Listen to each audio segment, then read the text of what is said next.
Hello and welcome to Norbrock Stadium in Kamloops, British Columbia. We're bringing you some CCBC baseball today as the Thompson Rivers University Wolfpack take on the Vancouver Island Baseball Institute Mariners. My name is James Matthews. I'm joined here with Kasara Atkins, and we're bringing you this game today. Kasara, we were treated to some wonderful baseball yesterday, and I hope today proves a worthy encore of yesterday's matchup. Well, I know I'm pretty excited about today's game. Yesterday it was just nuts. I mean, we had that first game that, of course, wasn't broadcast, but it was really intense, and it went right into the 10th inning there, and that's when we kind of got it up. And then, of course, the next game, as you were saying, we had the strikeouts was just obscene, so it's going to be great to see what they bring today. Yeah, definitely looking forward to it in this second half of the doubleheader. And in this second half of the doubleheader, the Wolfpack are going to send veteran right-hander Regan Gillis out to the mound today to face the Mariners. Defensively, he's going to be caught by Connor McKenzie. Jackson Dartnell is playing first base. Zach Como is in there at second. Liam Rahela is taking care of the shortstop duties, where Matt Pidlasecki rounds out the infield playing third base. In the outfield, it's Josh Hillis in left, Adam Philman in center, and Taylor Van Ham gets the start after pinch running in the second game last evening. A pretty veteran lineup for the Wolfpack, one that we're pretty used to seeing them roll out. Well, they've got a couple of changes in here, though, for sure. I mean, we've got Relay, Dartnell, and Van Ham, and we don't have any of the Josh Schneider or even the Vance Fode in there, so it's going to be interesting to see where they're looking to play today. Gillis misses for ball one, 0-1. Comes back for a strike to level the count at 1-1. It's Devin Heck leading things off for the Mariners. He's playing center field today. Heck swings on and fouls this one off to the left-hand side. 1-2 count. Gillis ahead early. It's Devin Heck, followed by Tanner Hess. He's playing second base. Liam Balance is the third baseman. He's hitting third today. Lucas Galloway is catching and hitting cleanup, as we see the 1-2 pitch here from Gillis. Swung on and hit to the shortstop, Como. He bobbles, but is able to keep in front of him. Throws him out at first with the first out. Always good to get the first out of the game. Absolutely. Kind of gets you that little bit of feeling. You get that first batter. It's basically like a warm-up for what to expect with the rest of the team. And getting that first out just sort of bumps up the spirits a little bit. You bet. So now it is that second baseman, Tanner Hess. He's hitting second today just to finish off their lineup. Phil Whelan is batting fifth, playing in right field today. Dylan Kirby, the first baseman, hitting sixth. Broden Bideweg is the shortstop. He's hitting seventh. As we see the first pitch to Hess, it's a strike from Gillis. Brian O'Hare is DHing and hitting eighth, and the lineup is rounded out by the center fielder, Connor Bronson. So it's an 0-1 count. So the second baseman, Hess. Gillis fires his 0-1. Misses outside. Nice to see the sun break through on this Sunday morning. Yeah, no, it's looking pretty good, actually. After that rain, especially. Yeah, it was a tough morning here. The Wolfpack team working really hard to get this field playable for this matchup.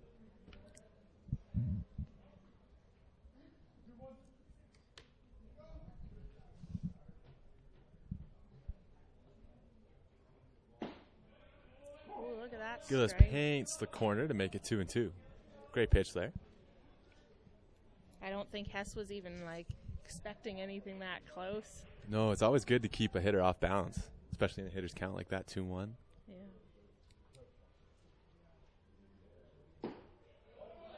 And the veteran right-hander misses to make it 3-2.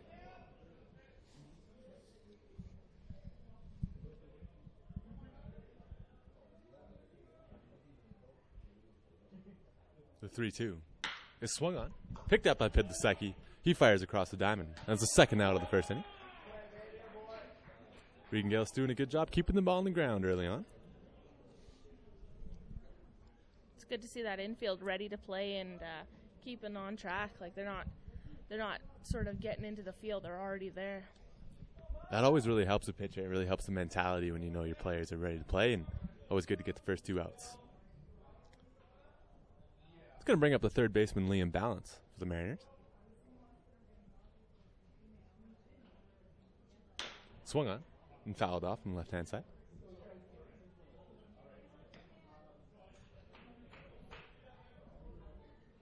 Gillis doing a good job of getting that first pitch strike across, something so important for pitchers.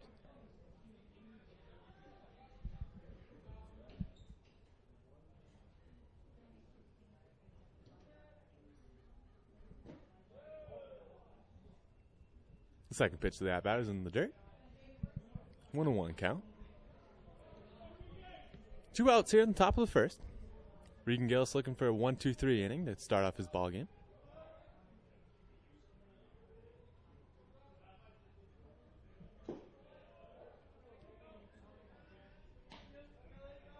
Misses low, and it's 2-1.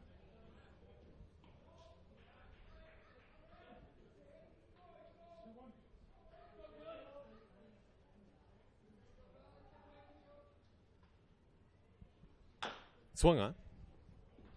Tap just foul. And the count goes to 2-2.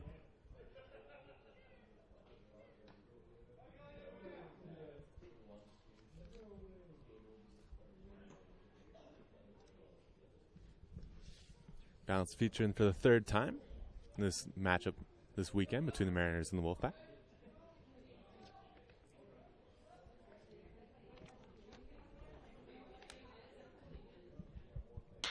Swung on. That's going to find a hole. It's a base knock for Liam Balance, a 2-out base hit. The Mariners keep this inning alive. Nice piece of hitting there with 2 strikes. Absolutely. Managed to be able to catch that opening and send it out.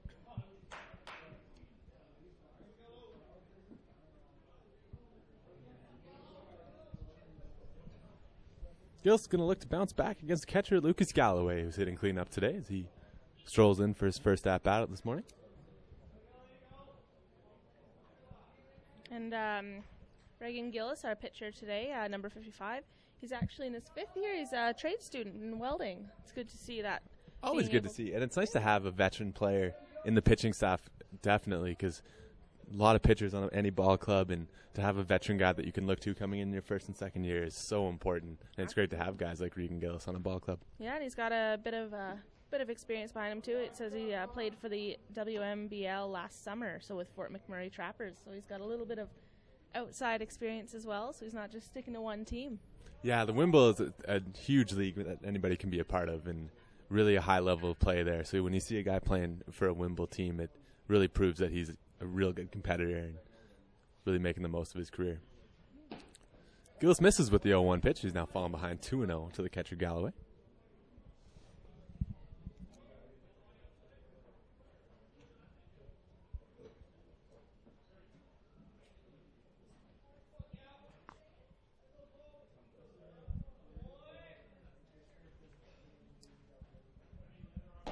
The 2-0 catches the high outside corner. It's 2-1.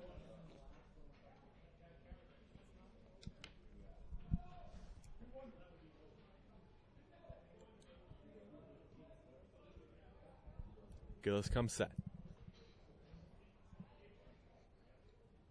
The 2-1. Swung on. Flared into right field. Should be no problem. And it is no problem. That's the 3rd out of the top of the 1st. We're going to head to the bottom of the 2nd right after this.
And here we've got the TRU WolfPack up to bat, starting off with number 4, Josh Hillis.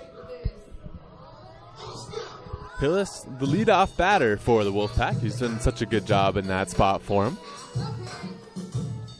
Like I said, Hillis is going to be leading things off, followed by the center fielder Adam Pillman. Matt Pidlasecki is hitting third. Cole Pekin, the DH, hitting fourth. Jackson Darnell, the first baseman, he's hitting fifth.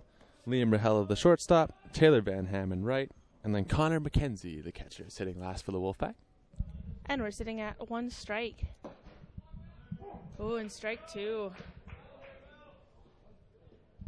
It's Jordan Moffett on the mound for the Mariners today, making his first appearance of the weekend.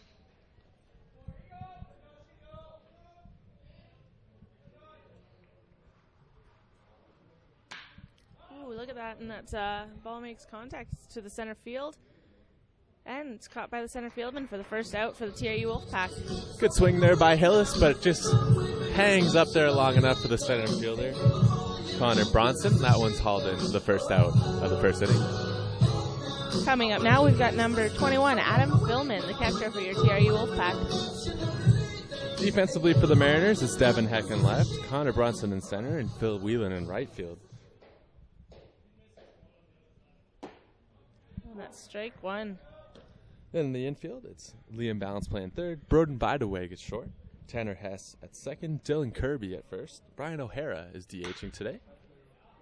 Ball's made contact to the second baseman, and it continues right to center field. Good effort there by Hess, but it just misses his outstretched glove and rolls into center field for a base hit for Philman. Yeah. Just to round out the defensive alignment for the Mariners, it's going to be Lucas Galloway catching today for Jordan Moffett.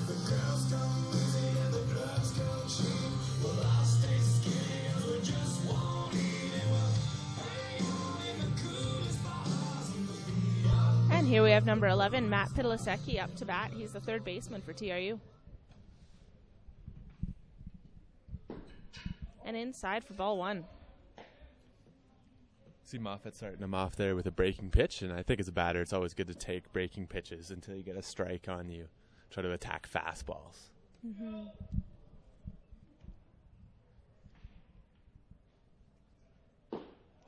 And that's again, he's trying to go for that inside. See a lot of hitters do a lot of different things up the plate, but Pidlasecki comes with a big load and leg kick, and it's always kind of fun to watch.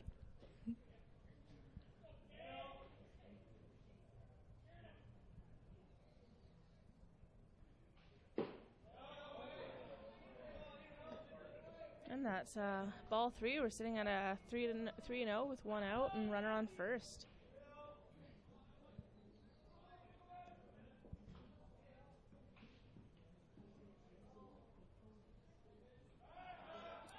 And a pickoff attempt at first. Didn't really. Yeah, I was just going to say not much going on there at first. Yep. Wasn't a big lead by Philman, but they elect to throw over anyway. Absolutely.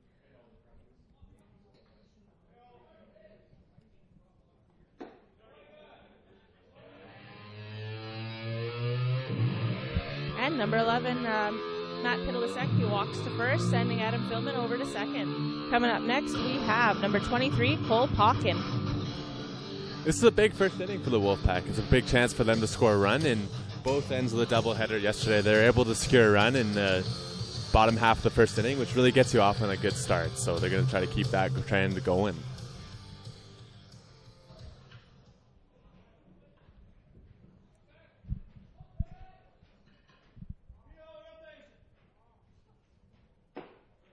Ooh, and strike 1. I definitely thought he was going to swing at that, but well. Yeah, it's a tough spot, too, because you want to make sure you get a good pitch to hit, because anything hit hard on the ground is going to actually end up being a double play. So you want to be smart with your at-bat here. That's ball 1.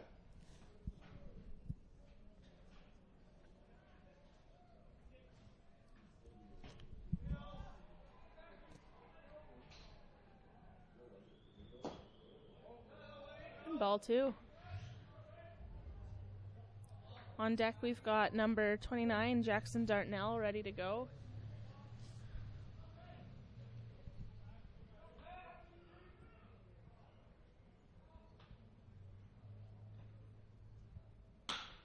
Oh, and Hawken hits to the center field, advancing every runner up. Nice piece of hitting there from Picani. He was able to keep that hands to the baseball and, like I said, keep it off the ground and move those runners over.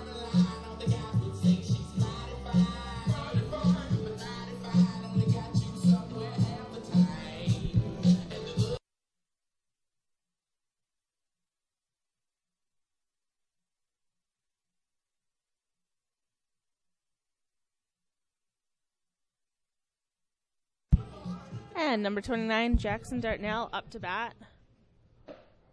Strike one for the first pitch. Good pitch there from Moffitt. Able to get himself ahead early. He's not wanting to risk anything with loaded bases here. Yeah, definitely not. Mind you, that outside throw was a little far out on the outside for ball one, and don't want to see too many of those, or he may just walk someone in. Agreed.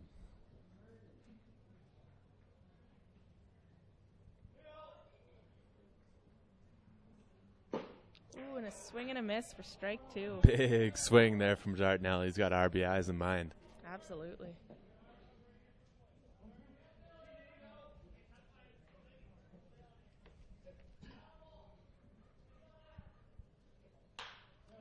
Oh, that was a stretch as you saw him lean over to hit that one foul right over the bleachers. That's what you got to do with two strikes, though. The last thing you want to do is strike out looking, so you got to waste some pitches, as they say.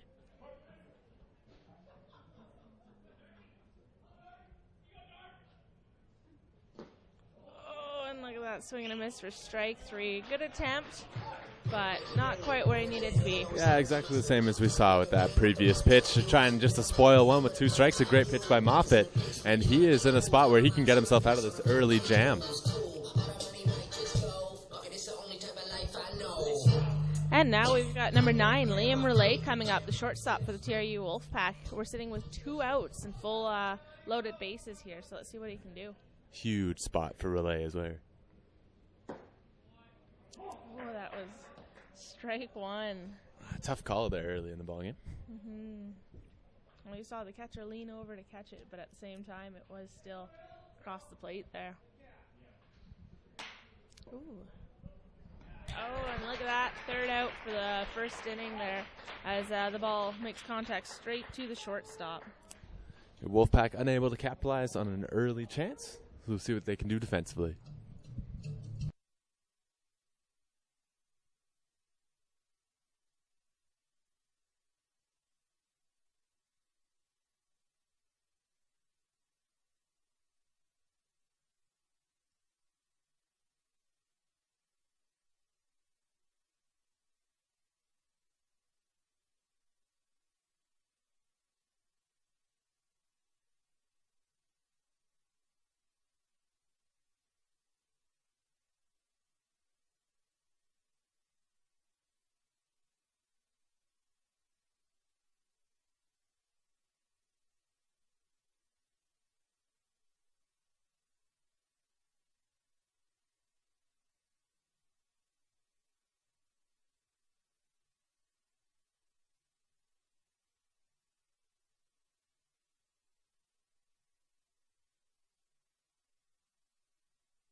And here we have number 5 for the VIBI.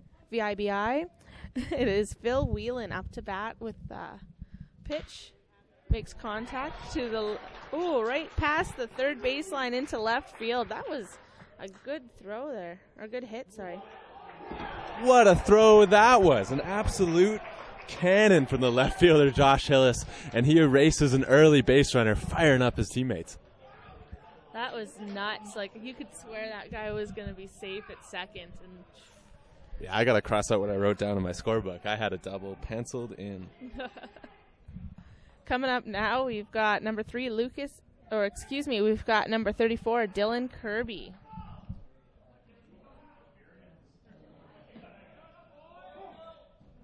Nice first pitch breaking ball there from Regan Gillis.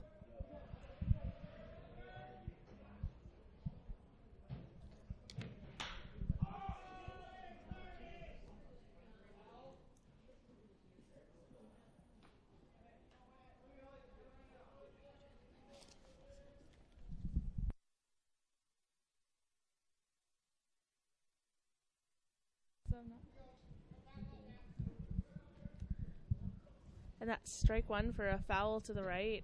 Oh, and ball outside for ball 1.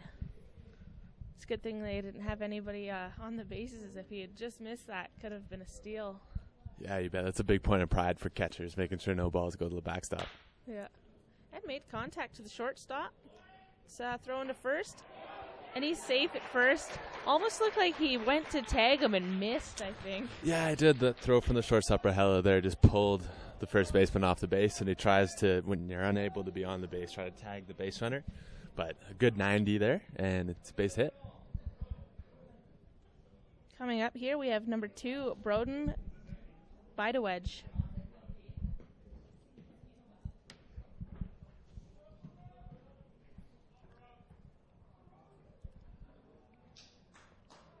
Gotta love that name, like Broden. Everyone in the dugout's going, "Come on, bro." Yeah, it makes your life easy as a teammate. Yeah. Oh, and ball makes contact. It's That's a great play by Rahela. If he's able to kind of pick himself up there, made the error early in the inning, just takes that ball, takes that unassisted double play. Great play there.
And here we have, for the TRU WolfPack batting, number 10, Taylor Van Ham.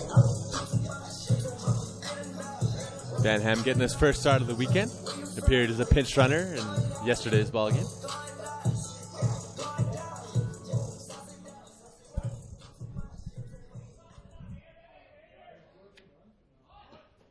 And ball 1.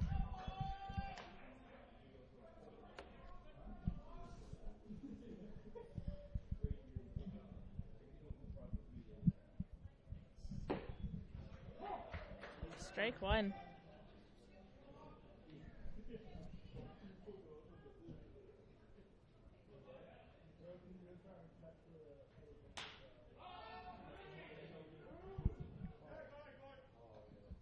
And that pop fly was foul to the first baseman who caught it, and that's the first out. A nice job of pitching there by Moffett. He was going inside, outside, inside on Van Ham, and he's able to get that jam shot foul ball for the first out.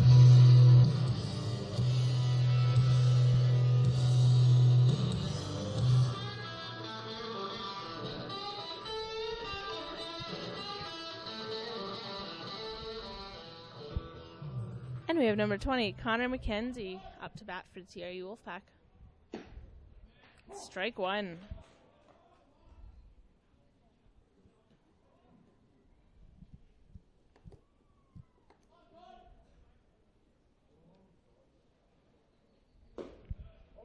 And ball one.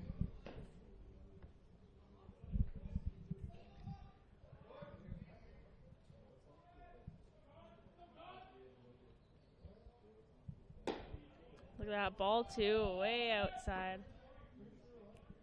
Yeah, that one got away from Moffat a little bit.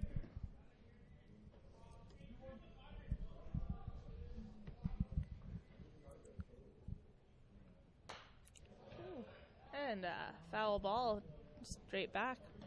Anytime you see a foul ball straight back, you know the timing was good, and he just missed that pitch.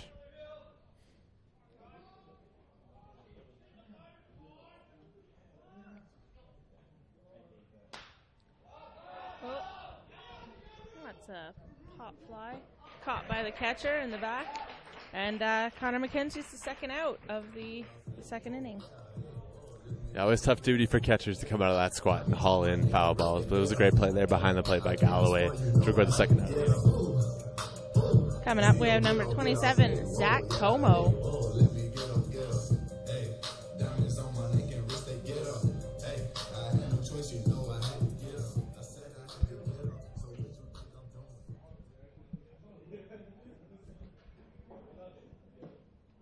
Strike one. That's hard. We've first pitch is a strike, 2 outs. Yeah, it makes your life difficult as a hitter. Oh, and makes contact to the left field. Always good to see a nice 2-out hit. Not letting the inning die with a 1-2-3 inning.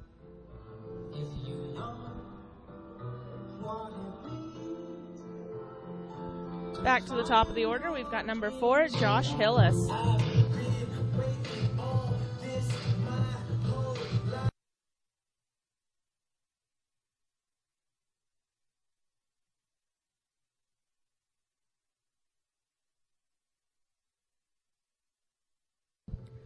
We're sitting at the bottom of the second with 2 outs and a runner on first. And that's ball one for the first pitch.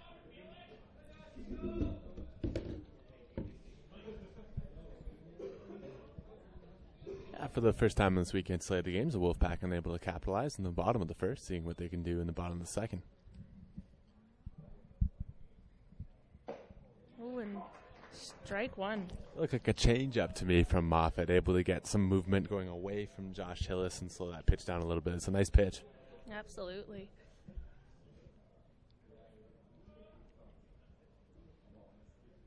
I mean, they did have some momentum in the first inning. They had runners on every base ready to go. It's just trying to get that last hit, right? That's the most important one, too. Absolutely.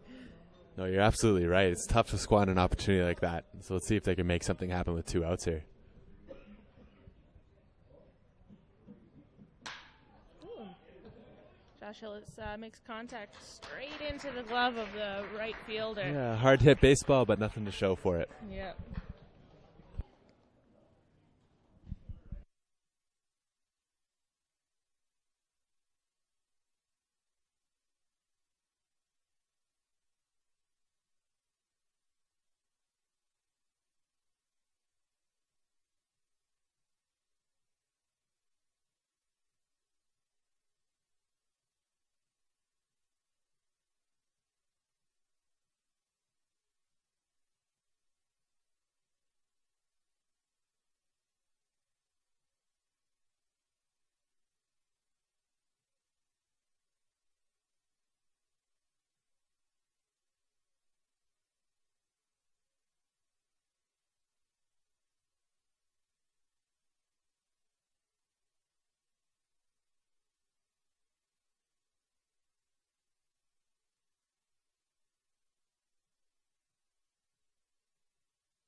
And we have number 6 up to bat for the Mariners, Braden O'Hara.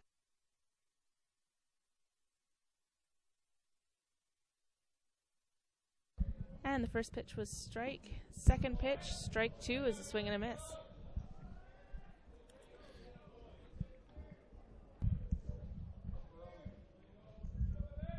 Against O'Hara, you see the Wolfpack moving themselves over to the right field side of the infield, try to take away some of those hitting opportunities. Not quite an extreme shift, but definitely moving that way. A lot of holes in the left field side. Let's see if O'Hara is able to utilize that. Ooh, and ball 2. We're sitting a count of 2-2.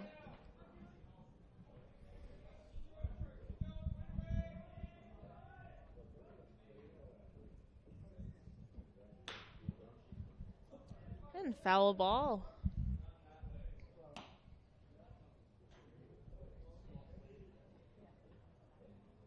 Always kind of makes your life difficult as a pitcher when you have a setup like this. If you know a guy's going to hit a ball hard on the right side, you try to keep that ball away, but it does open up those holes on the left field side. Oh, swing and a miss for strike 3. That's usually the easiest way to get him out. He took the words out of my mouth. That's exactly what I was going to say. That's the way to solve that, is you just strike the guy out. Yeah. Great pitch there from Gillis. Well, he's been doing pretty good keeping these innings short. We saw 4 batters in the first inning and 3 in the second, so hopefully he'll keep up that short innings. That's huge for a pitcher. It helps your defense stay lively. It helps your offense stay active because you're right back in the dugout trying to get ready to hit. Absolutely. And we see the bunt from number 7. He is out at first. That almost took the ump a minute. You can see him sitting there thinking for a minute. That was... Yeah, you want to get the call right. Absolutely. So take as much time as you need. And a good drag attempt there from Connor Brunson trying to get things going. But on those bunts, you have to keep them away from the pitcher. And unfortunately, he did not on that occasion. Yeah. And we're back to the top of the order with number 8, Devin Heck. He's got, of course, 1 ball, 2 outs to deal with.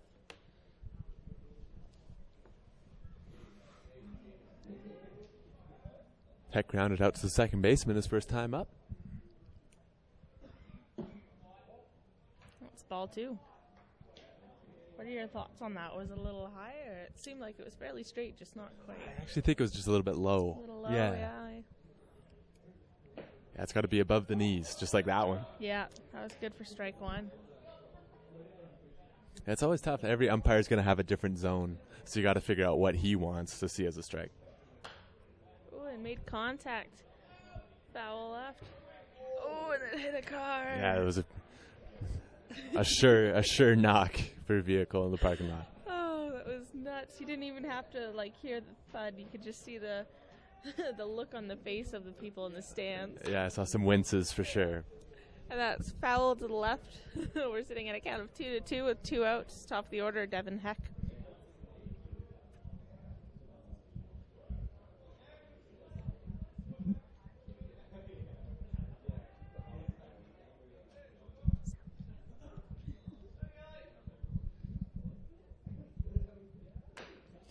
And foul ball. Just trying to keep in the play, I think, right now. Just making sure to hit what he can, not get that 3rd strike. Yeah, that's exactly what you got to do with 2 strikes, to try to keep yourself alive. Mm-hmm. Well, especially with 2 outs, you don't want to be the guy that gets that 3rd out. Yeah, you definitely don't.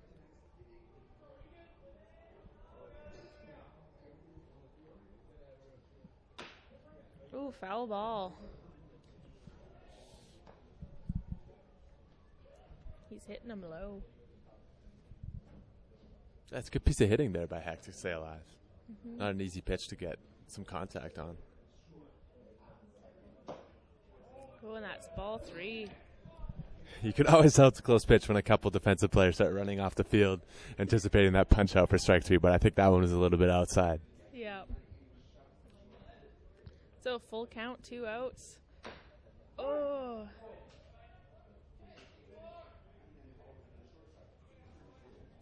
As you've seen, Heck doing a good job to really drop his bat head down and try to hit those low pitches, and then that occasion chops it off the plate off himself, but that's just going to go for a foul ball. Mm-hmm.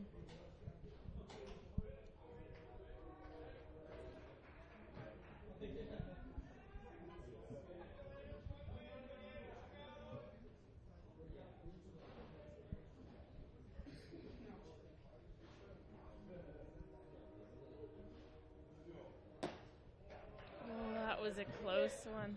That's a great at-bat there from Heck. Able to stay alive with 2 outs, as they were saying. Tough job, but extends the inning. Made Gillis throw a lot of pitches in that at-bat as well, and that's huge for his team.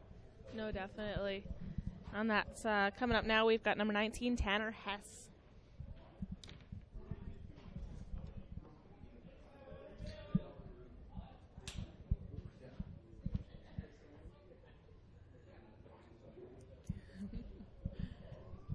Got some head shakes from the scoreboard crew down there about the ball that hit the car. Uh-oh. That's not a good sign.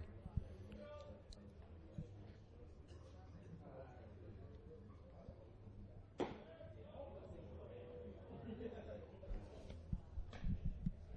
that's ball 1.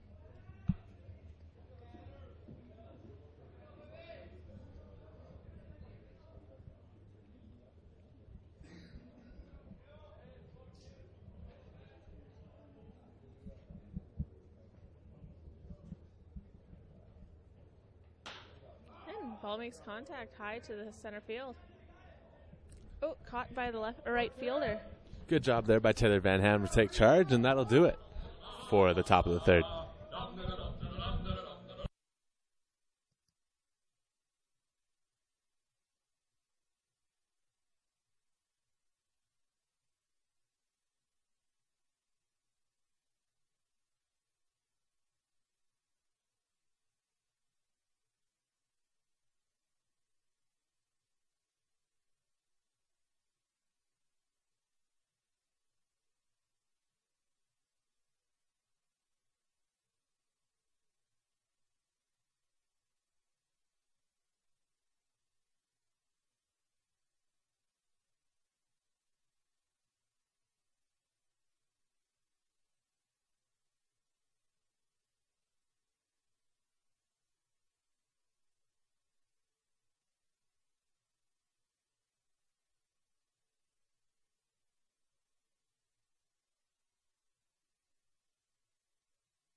And here we have number 21, Adam Philman for the TRU WolfPack up to bat.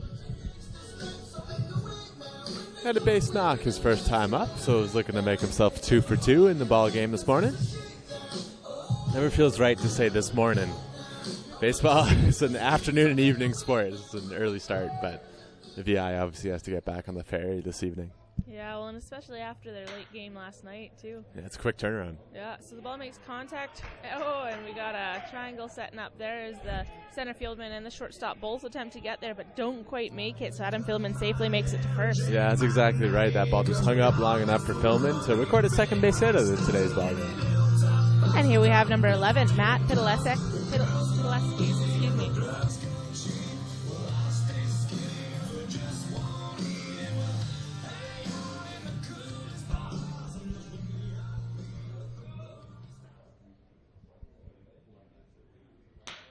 And made contact to the shortstop. Wow, that's a tough call at first base. I'm cutting myself off even. That surprised me so much. I was thinking they were going to punch him out at first base there, but a really good turn in the middle of the diamond by the Mariners, going for that double play. Absolutely. And Pidalesecki is, of course, safe at first. We've got coming up now with number 23, Cole Pauken. Pauken also 1 for 1 in today's ball game, looking to pick up a second base hit.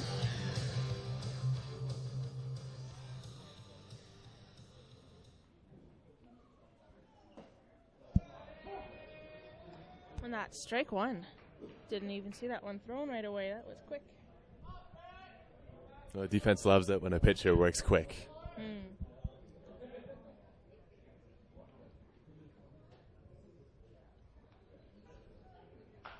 Ooh, and foul ball makes strike 2. Tough pitch there from Moffat, able to get right in on the hands of Pidalesecki. Pauken. Oh, pardon me. Thank you. Good catch. Good catch.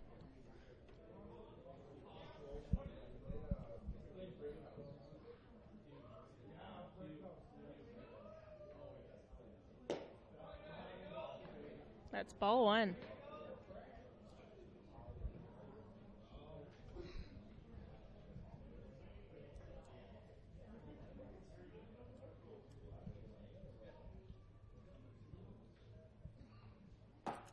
Oh, that one looked like it hurt.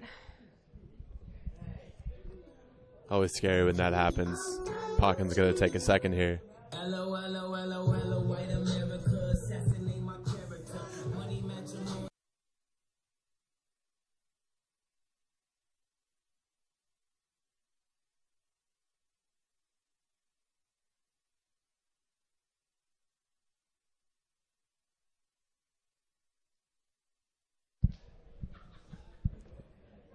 Here we have number 29, Jackson Dartnell.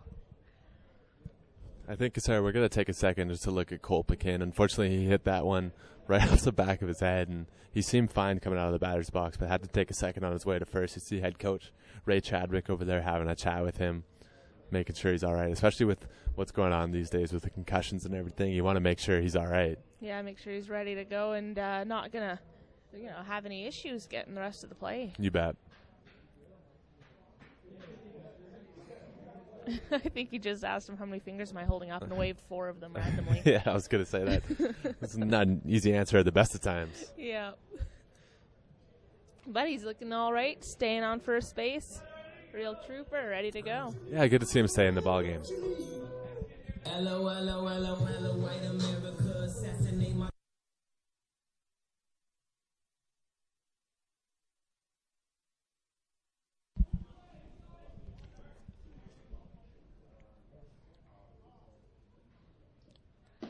Ooh, and way outside there for the ball one. Big spot here for Dartnell to keep the line moving for the Wolfpack. Move these base runners around.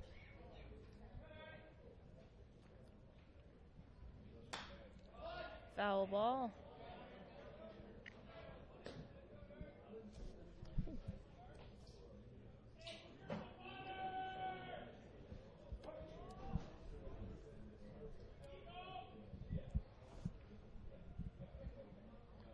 We see some potential here for Dartnell. We've got runners on first and second and only 1 out, so hopefully he's able to advance somebody, even if that means possibly getting out himself. He may be able to bring someone in.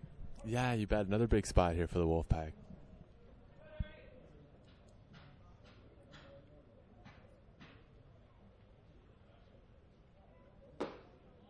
Ooh, and look at that strike 2.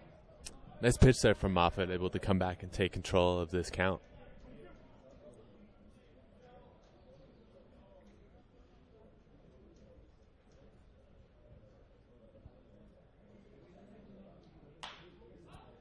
And foul ball to the right as he just gets that one. I think looked like it came right off the end of the bat. Devin Heck doing everything he can to stay alive in this at bat.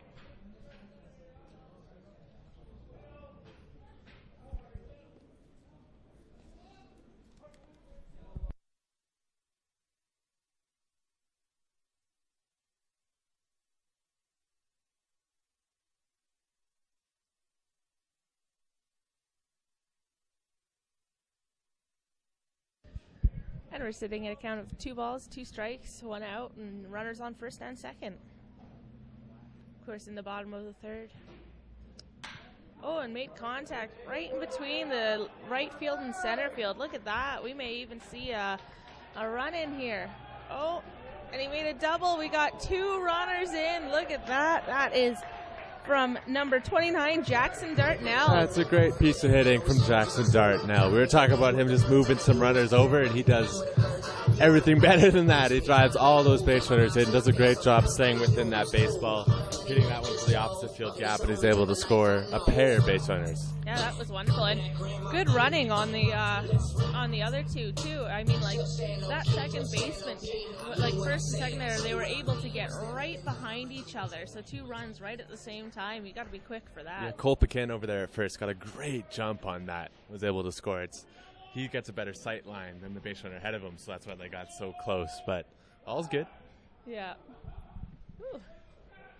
You can hear the dugout laughing at him at second there. Yeah, you can't pick a guy off if there's nobody at second base. Yep.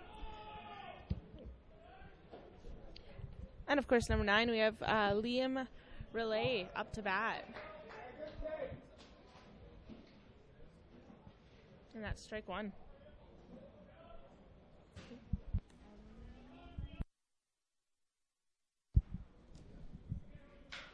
And made contact past the pitcher to the second baseman there. Oh, and he's out on first. That was a great pitch by Moffat, right? Able to get right in on the hands there. Yeah. Of Rahela.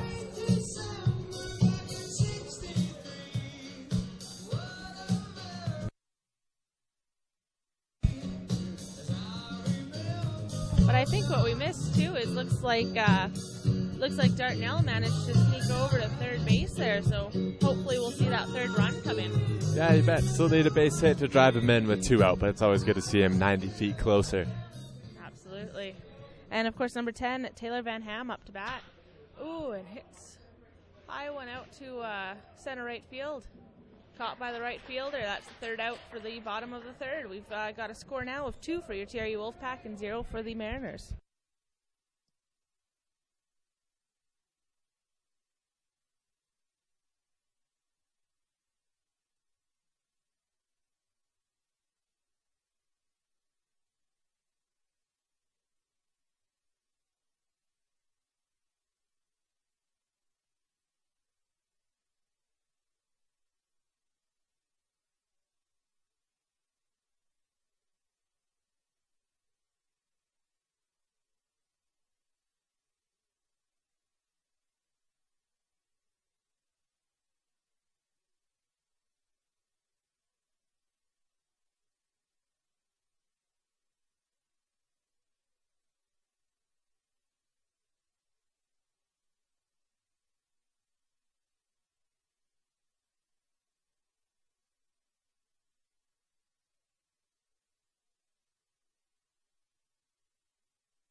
And here comes the first pitch for the fourth inning, and that's strike 1 for number 43, Liam Balance.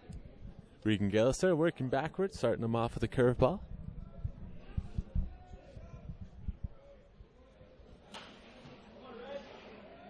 Oh, and ball makes contact, foul to the right.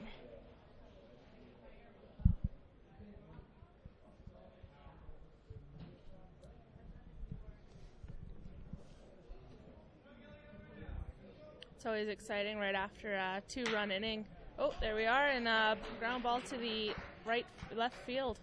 Yeah, speaking of that 2-out inning, what you always try to do as a pitcher and come back and put up a 0 for your team. And tough with the first batter base hit to try to keep that going, but we'll see if Gillis can get that shutdown inning, as it's called, after all. Mm-hmm. And here we have number 3, Lucas Galloway.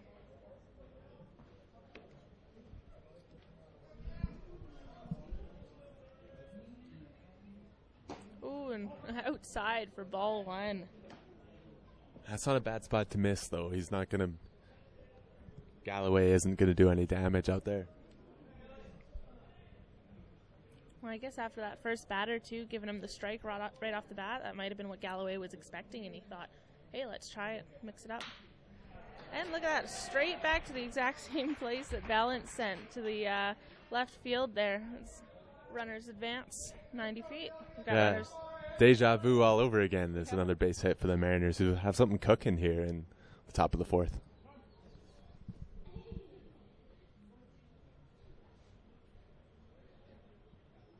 You see there Connor McKenzie go out to chat with Regan Gillis. Veteran battery mates just talking things over, making sure they're set up.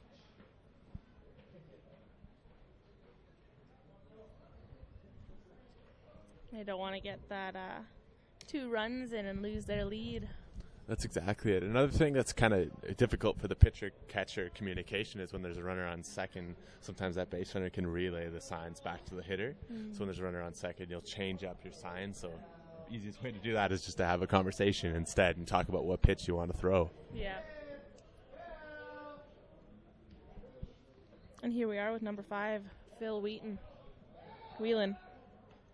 That's a great block there by McKenzie to keep that ball in front behind the plate.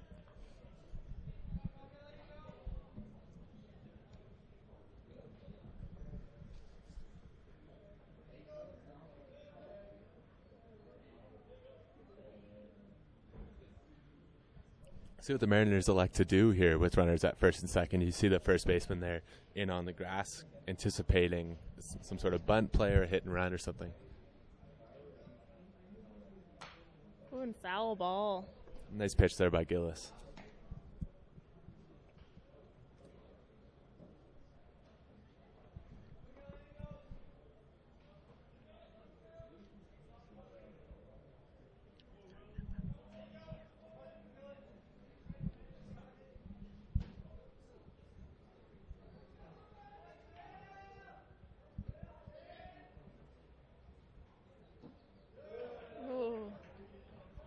Almost got away from him there.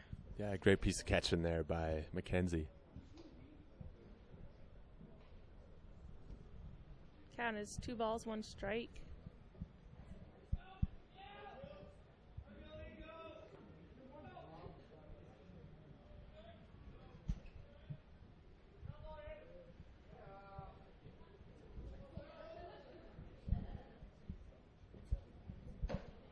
Ooh, and strike 2. Great pitch there by Gillis. You've seen him be effective on the outside part of the plate there, and he's able to pour over that fastball for strike 2. Almost wasn't expecting that either. That's exactly what you want as a pitcher. You want to keep those hitters off balance. Not off balance, he's on second.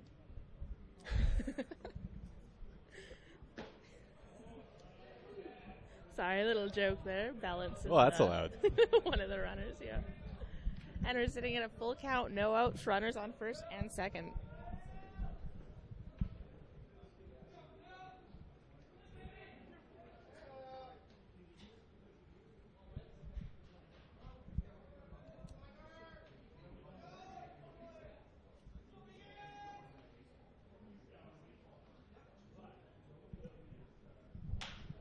Made contact, foul to the right.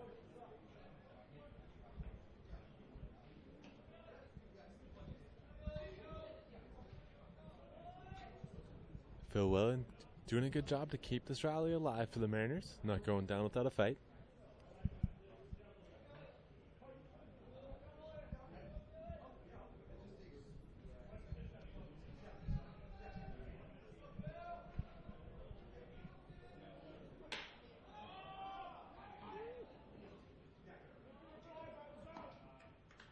That ball is caught by the shortstop as runners remain where they are. Great job by Gillis to keep that inning, or pardon me, to shut that inning down sort of ahead of time. And it was a tough battle against Whelan, but he's able to win that battle. Now we have number 34, Dylan Kirby, up to bat.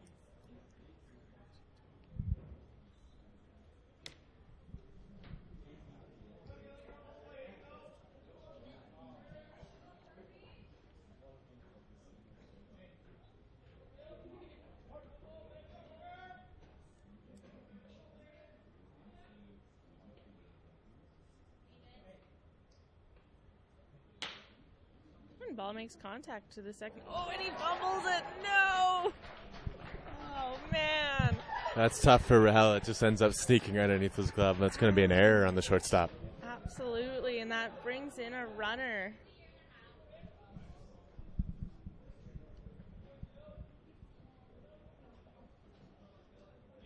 Oh, that's harsh.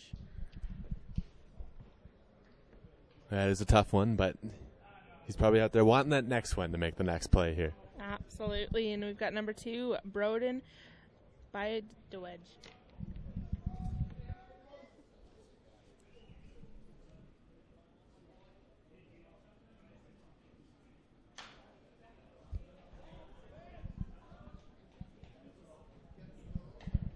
That's strike 1.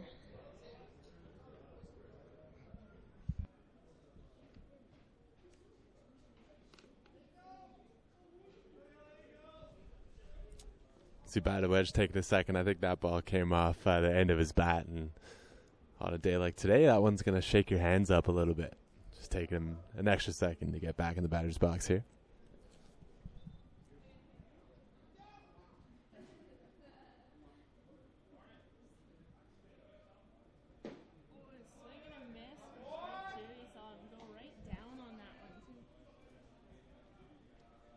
And a swing and a miss for strike 2 as he goes right down on that swing.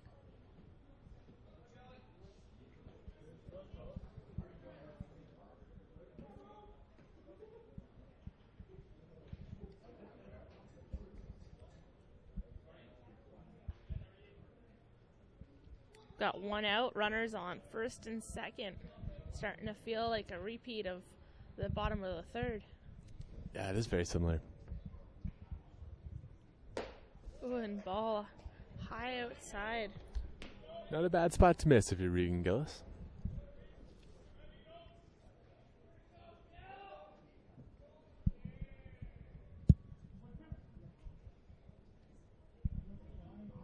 Sun's nice and out. It's coming out at least, and it's still tricky though. It's still a nice cold 8 degrees. Yeah, spring is not quite here. Not yet. Yeah, but a better day than we had yesterday, and a better day than we would have expected this morning with the rain coming down. Oh, definitely. That was a foul ball to the left, so we're sitting at a count of 1 ball, 2 strikes, 1 out, and runners on first and second. Big spot for Gillis here. He's going to want to try to get another ground ball, even though that last one was an error. That's the exact pitch and hit that he wants to get.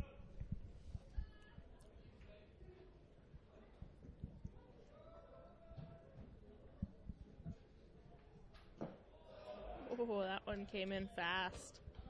Yeah, good block there by McKenzie. And that's, of course, ball number 2.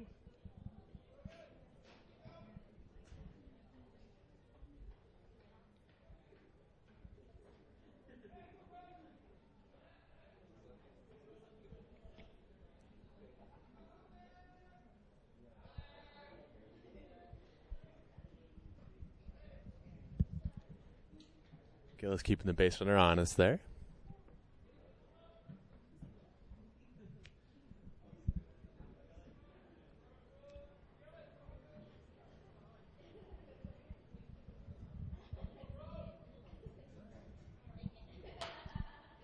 And made contact, foul back.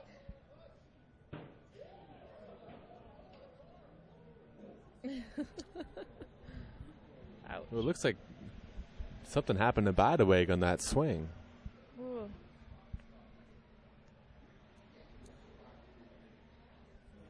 Looks like a little bit more just than a sort of a stinging hand from a foul ball. You never know what can happen on a swing. I've seen guys actually dislocate their shoulder Oh my just on a goodness. swing. I obviously don't think that happened to Badaweg there, but something that's not feeling too good.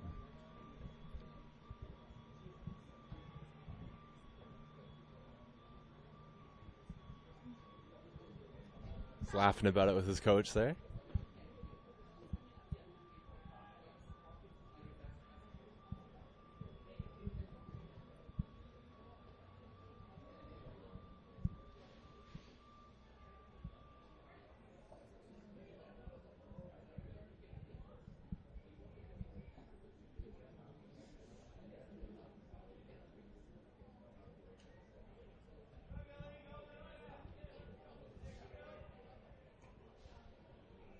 And here he comes back up to the plate.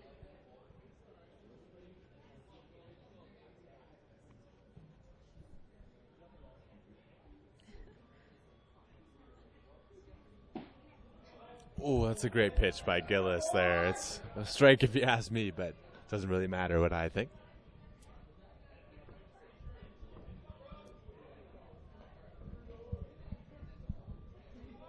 And we're sitting at a full count. Runners on first and second with 1 out.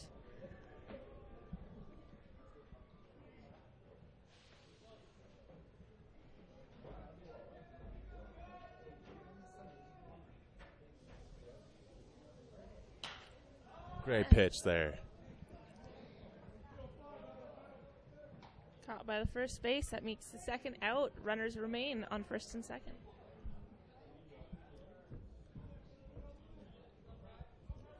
Great job by Gillis to win that battle with Bida Wedge, and absolutely perfect spot to jam him in on the hands there. Nothing that he could do with that pitch but pop it up. Coming now, we have number 6, Brian O'Hara.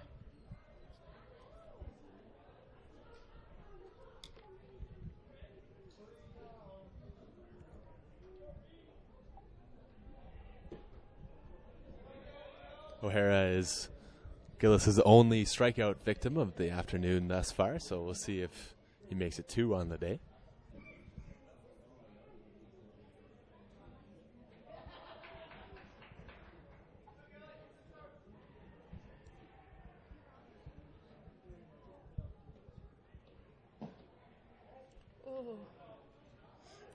Oh no, it's a ball in the dirt thrown to the shortstop. Just past him though, and that allows runners to both advance to second and third.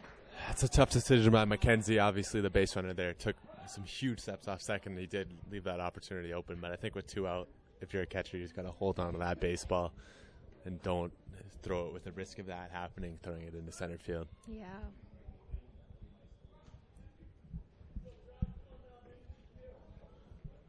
I mean, I'm sure it could have been all right if he had managed to get it possibly to the second base there, but just not quite to where you want to go.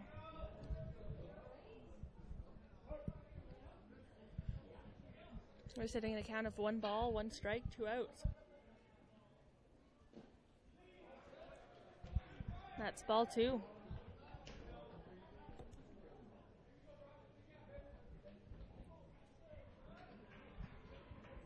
It's turned into a huge spot for Brian O'Hara with 2 runners in scoring position, but with 2 outs. When that strike 2, getting real tricky here. Perfect pitch by Gillis there just to paint that outside corner.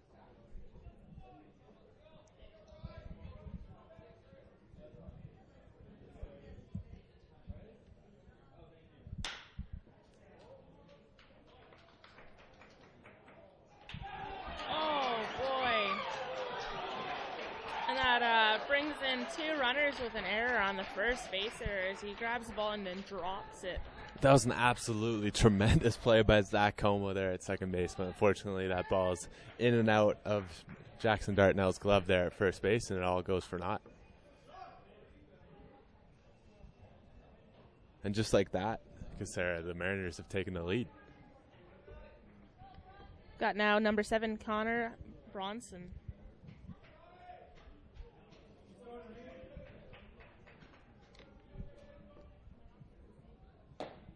And outside for ball 1. It's been a tough game defensively early on for the Wolfpack with 3 errors through 3 2/3 innings. Absolutely. And the ball made contact to the first base. He's out. Dartnell able to stay down on that one and keep it alive. It's up to Wolfpack's bats now to get those runs back. And that's twice now, I believe, Bronson's got out at first.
And here we go with TRU number 20, Connor McKenzie, up to bat. We talked about it about an inning ago, and the idea of a shutdown inning. It's a big one for Jordan Moffett, and Connor McKenzie trying to get things going to do the exact opposite of that and get the Wolfpack back in the lead.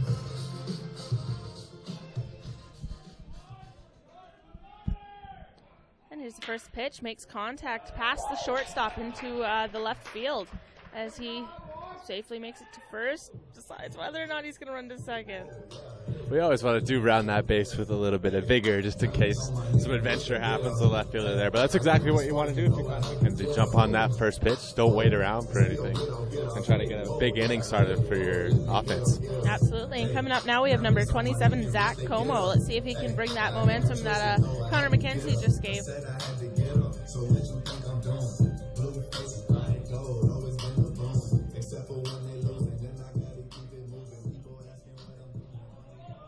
He took a long look at third base coach Ray Chadwick.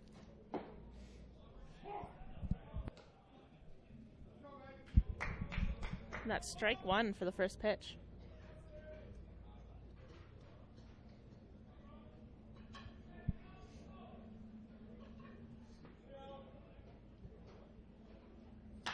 Ooh, and the ball makes contact to the left field. And each runner manages to advance. So we've got runners on first and second now. Is top of the order, Josh Hillis, number 4, comes up to bat. This is a great spot of the lineup to be for the Wolfpack. Hillis has been swinging the bat well lately, and Wolfpack poised for a big inning here.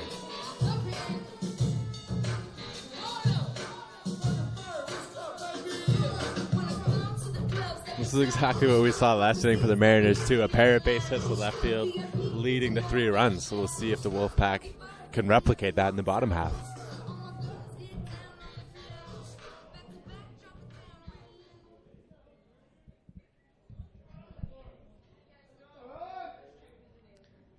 And taking his time on this pitch. Here it comes.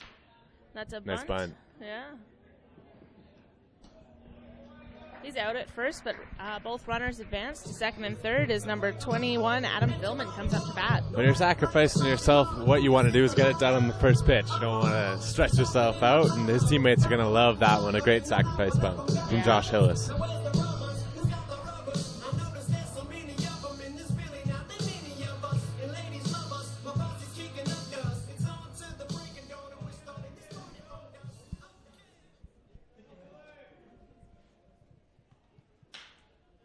Ball makes contact to the right field, high pitch, and it is caught. So he's out at first, or he's out, sorry. But number 20, Connor McKenzie, attempts to slide into home. That'll get the job done there. Again, a lot of first pitch swings from the Wolfpack. But this one is going to go down to the sack fly for Philman. We're all tied back up at 3.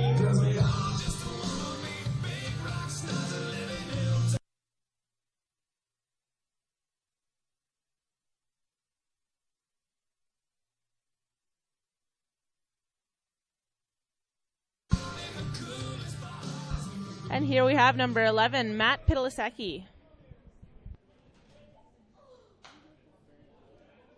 And that is strike one.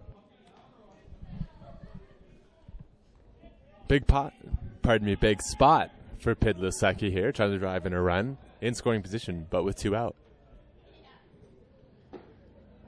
Oh, and that's ball one. A little to the left, that might have almost clipped him. Yeah, always dangerous when you come inside like that. You run that risk. And the ball makes contact to the right field. See if he's able to. Oh, and that's caught for the 3rd out for the bottom of the 4th. But we've got a tied score now of 3-3.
Alrighty, and here we are, top of the 5th, as we've got number 8, Devin Heck, up to bat. Top of the order again here for the Mariners. He makes contact to the right field. Is he going to get it? He is. That's caught by the right fielder, and that is the first out for the top of the 5th. One pitch, one out for Gillis. That's exactly how he would have wanted to started this top of the 5th. Absolutely, and especially after that 3-run inning there, you want to make sure to cut that down right now, right? No, that's exactly right, Casera. And here's number 19, Tanner Hess, up to bat.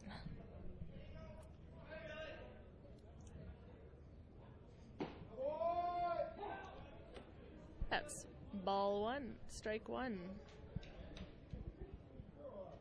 Excuse me.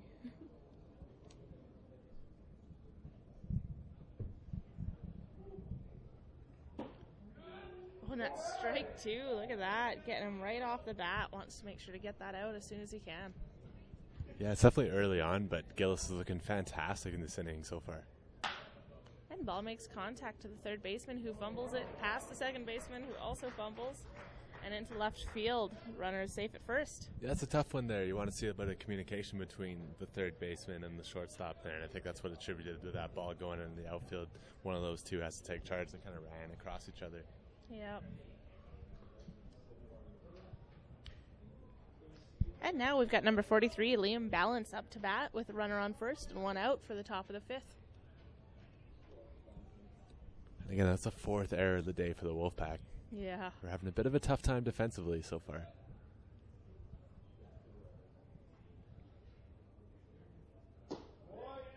And that's ball 1.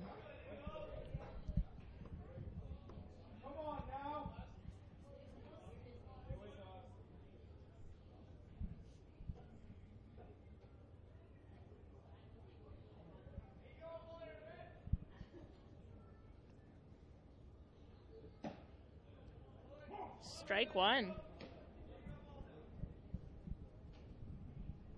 Nice pitch there by Gillis to level the count.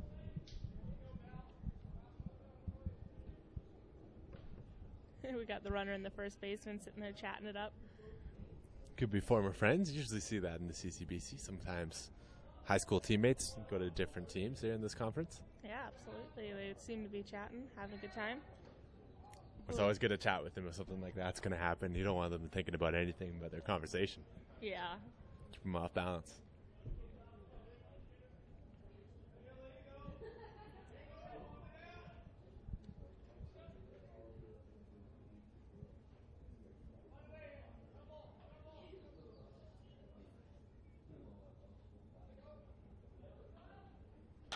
And the ball makes contact to the right field.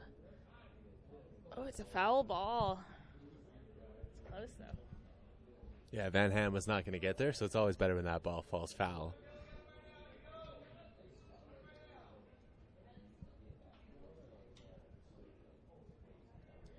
And the count now, 1 ball, 2 strikes, 1 out. Runner on first.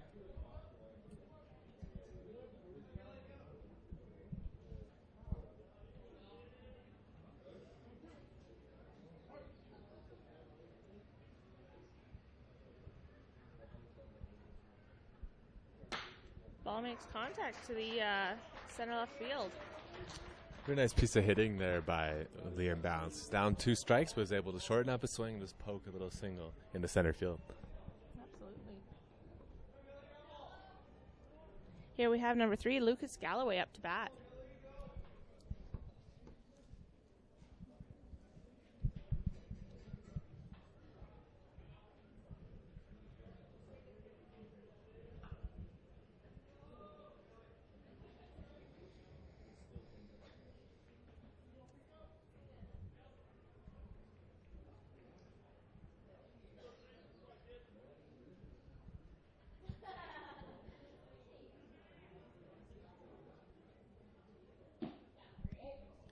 That's ball 1.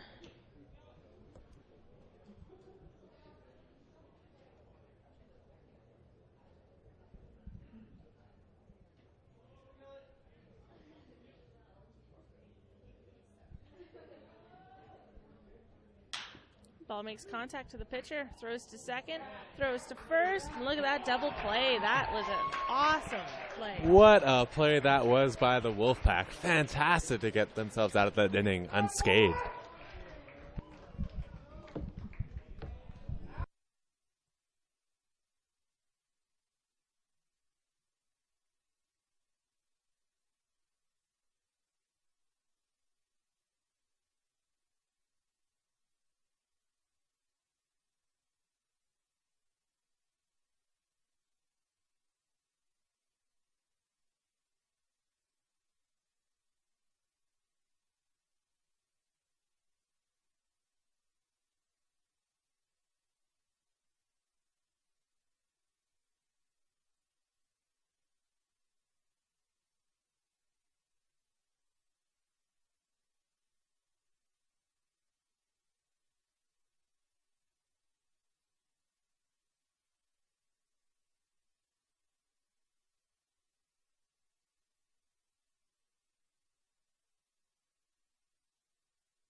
And up to bat, we've got number 23, Cole Hawkin, for the bottom of the fifth. Hawkin was an unlucky recipient of a pitch right to the back of his head his last time up. He did come around to score, but I think he'll probably want a different outcome out of this at-bat. Absolutely. And that's ball one for the first pitch.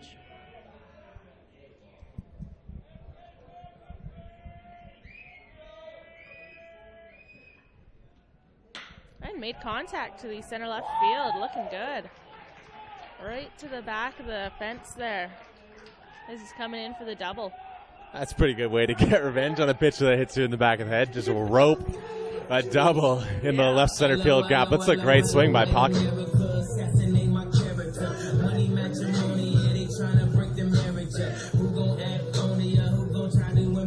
That's the third time Pocket has been on base today.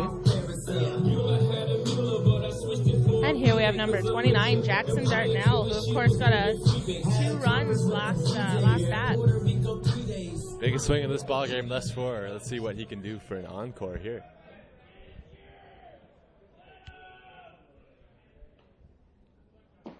Swing and a miss. Talk about a good start. Yeah, great pitch there by Moffett.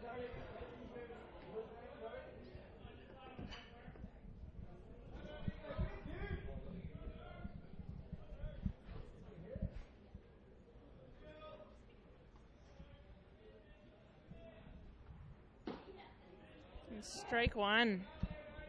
Fastball, curveball there by Moffett, and he's able to jump out 0-2 here on Dartnell with a couple of great pitches.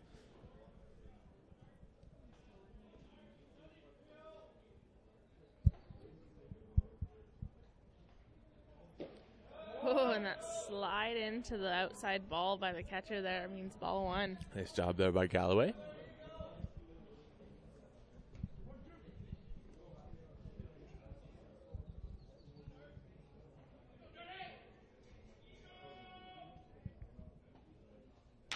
Ball makes contact to the shortstop right over Pawkin's head there. Or sorry, excuse me. Yeah, Pawkin's head. Yeah, it was Pawkin, and always kind of an interesting one there. The shortstop looked like he thought about going to third to get Pawkin, but as a base runner, anytime you see a ball behind you, you think you can get over to third, so that ends up being a great at-bat for Dartnell, who's able to get that base runner over to third with just one out. Yeah. And here we have number 9, Liam Relay.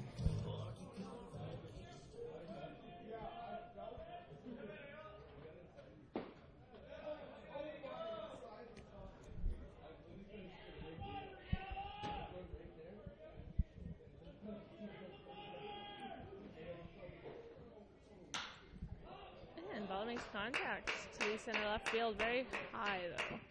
Caught by the left fielder. And here we have...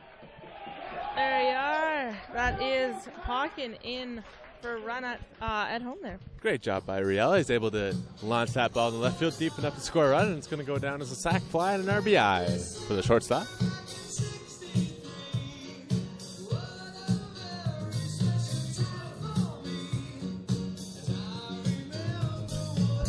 And here we have number 10, Taylor Van Ham, up to bat with 2 outs.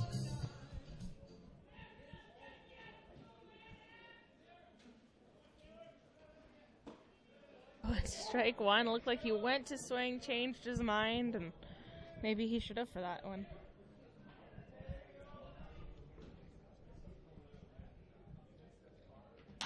And made contact to the right field. A lot of high balls today. Yeah, a lot of fly balls. That ball actually carried quite a bit. I didn't expect it to be that deep, but it still goes for out number 3.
Regan Gillis still toes the rubber for the Wolfpack here as we enter into the top of the sixth. Fires the first pitch, curveball at Phil Whelan, the right fielder for the Mariners. It's a 4-3 lead for the Wolfpack as we enter into the top of the sixth here at Norbrock Stadium. The third game of 4 these two teams are going to play this weekend. Gillis misses there with the fastball. It's 2-0.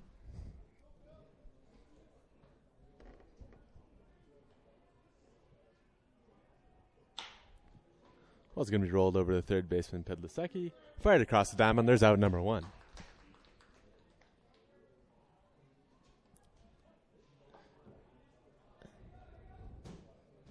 The Wolfpack jumped out to an early lead, scoring 2 runs in the bottom of the third. The Mariners answered right back with 3 of their own in the top of the fourth, but that 1-run lead was squandered in the bottom half of the inning. After the Wolfpack put up a 0 in the top of the fifth, they came back and scored a run to take this 4-3 lead into the top of the sixth.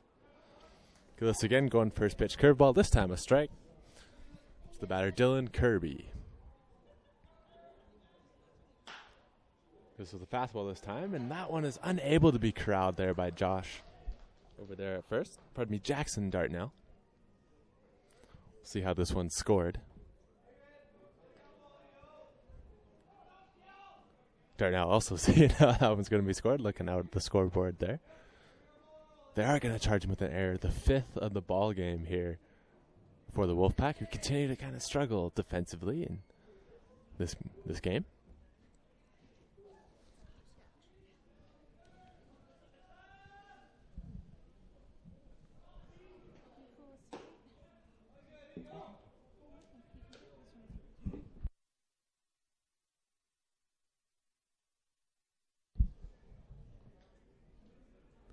Gillis now facing Broden Bideweg, who calls time. Bideweg looks at a strike for the first pitch of this at-bat. It's 0-1.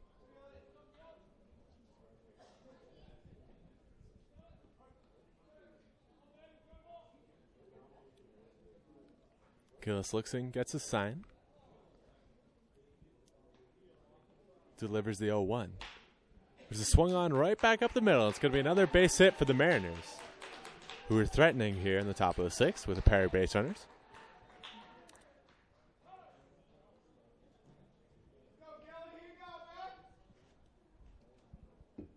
That's going to prompt the catcher Connor McKenzie to go out there and check on Gillis.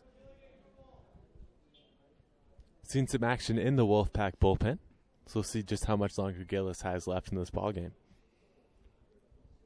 The Wolfpack, though, this weekend have been blessed with lengthy outings from their starting pitchers.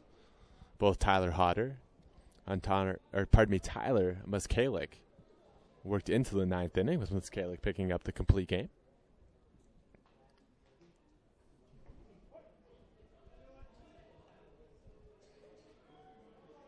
DH Brian O'Hara digs in against Gillis. Runners at first and second with 1 out. Gillis paints the outside corner. He's been so effective outside today.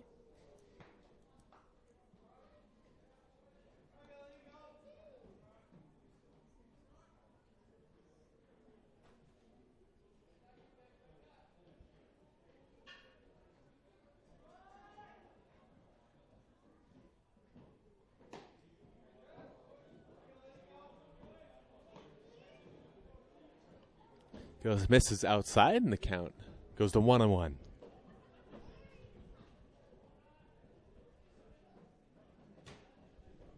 O'Hara struck out his first time up and then reached out an error last time.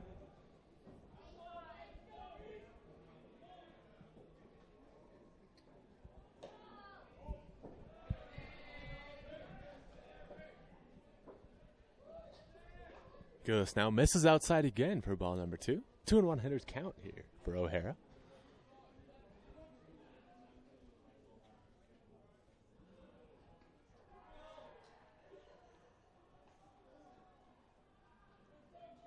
Gillis goes for the pickoff at second, but there's nobody there, and that ball's going to go into center field.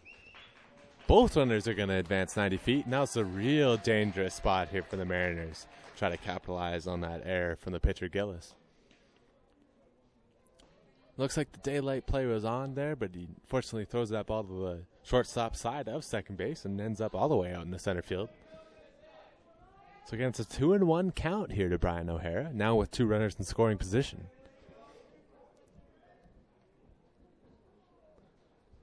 Third baseman even with the bag.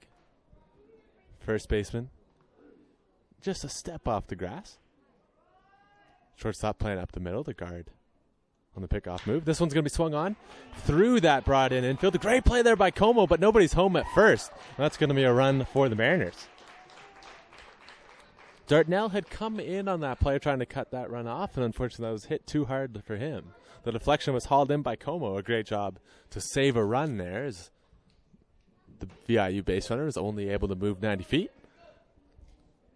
But the Mariners do tie up this game, and that's going to prompt head coach Ray Chadwick to come out. See what he elects to do here about Gillis. There is action in the Wolfpack bullpen. Very slow walk here from Chadwick, giving himself as much time as possible. It looks like he is going to take the ball from Regan Gillis. That's all we're going to see from him today. He gets into the 6th inning of a tie game, but the Wolfpack are going to go to the bullpen, and we'll be right back after this.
The Wolfpack do elect to go to the bullpen here in the top of the 6th.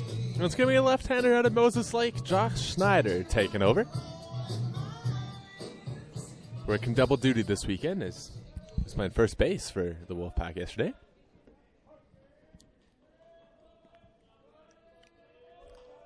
Snyder comes set. Elects to pick off to first. Much more effective as a left-hander.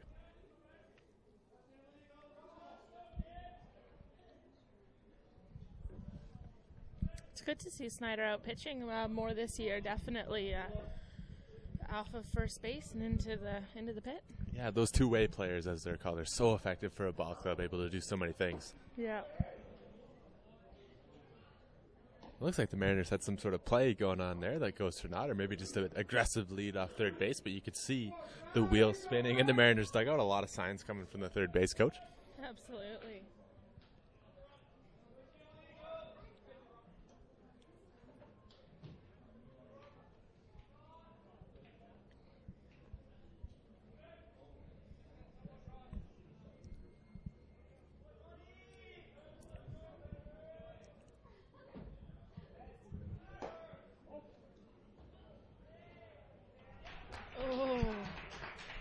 was a nice play, but just a little nicer on the Mariners' side. Yeah, as we talked about, those wheels were spinning, and it turns out it's just a straight steal of second base, and the second ball of the at-bat is also a stolen base, and it looks like the Wolfpack are going to bring the infield in here.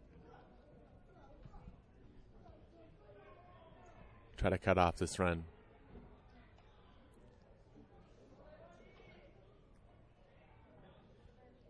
And that's ball 2.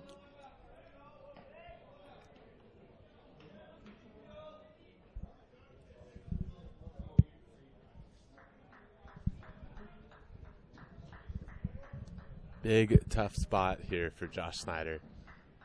Big spot nonetheless, trying to get himself out.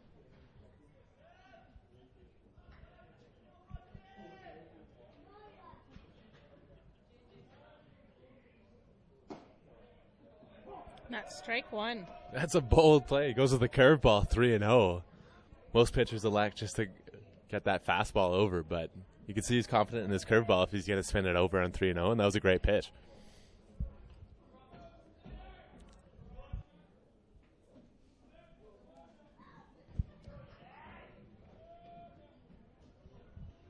When ball makes contact, pop fly to the center field, looks a little short. There we are, caught by the center fieldsman. Oh, I believe.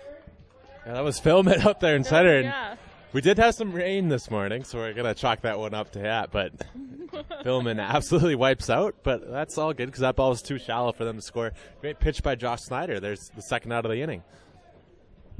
And what's so good about getting that second out is now with just one more out needed to get out of this inning, then the Wolfpack infielders can move back instead of having to play in. Yeah, they might be able to get that out before they get that run.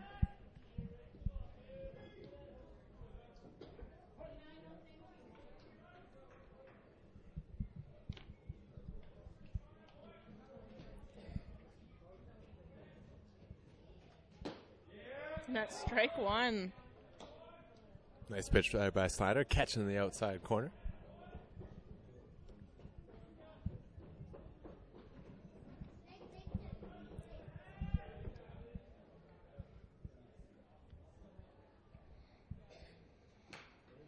And foul ball to the back there. Just like that, Snyder's up 0-2.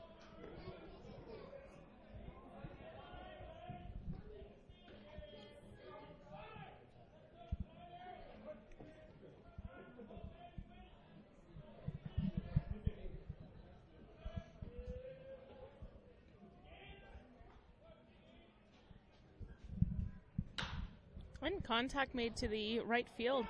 Oh, and caught by the right fielder.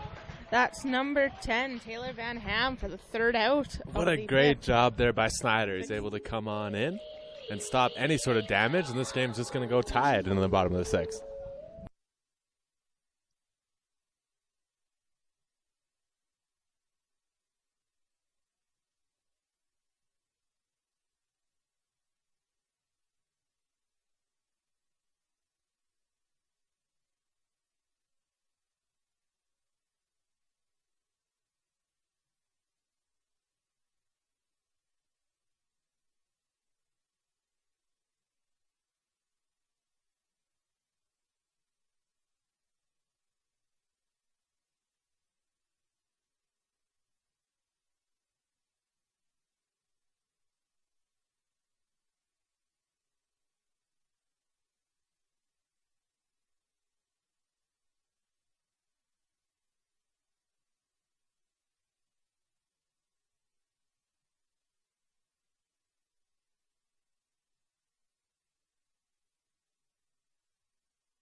And here we go with number 20, Connor McKenzie for your TRU Wolfpack up to bat.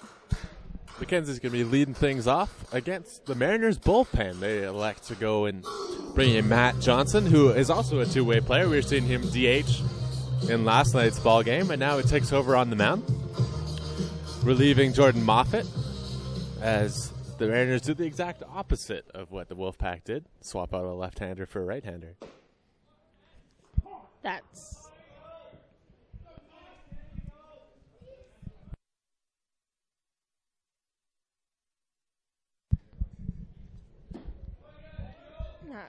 ball one. We're sitting at a count of 1-1.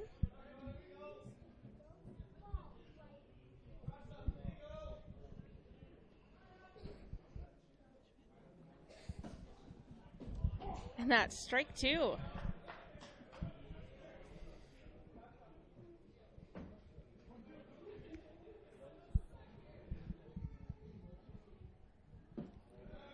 Well, that's ball two. That's a scary place to be in 2 strikes. Yeah, that did look pretty close for comfort, but it's all good. Mackenzie stays up there. And ball 3 means we've got a full count for the first batter for the bottom of the 6th. Good job by Mackenzie to work this count full after being down 1-2.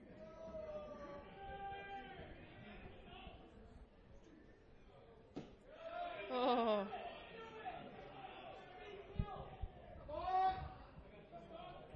Mackenzie works to walk. He was getting some recommendations from his teammates to head off to second base on that one, but elects not to.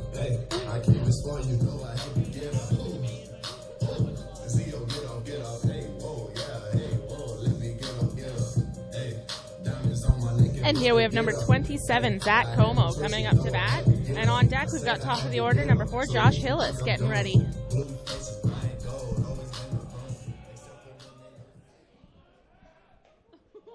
They attempt to pick off Connor McKenzie there on first, who is still standing on first base. Yeah, he's sitting there going, I'm a catcher. I ain't running here. And no idea why they're trying to pick him off. And that's ball 1 for number 27. Como is a perfect 2 for 2 today.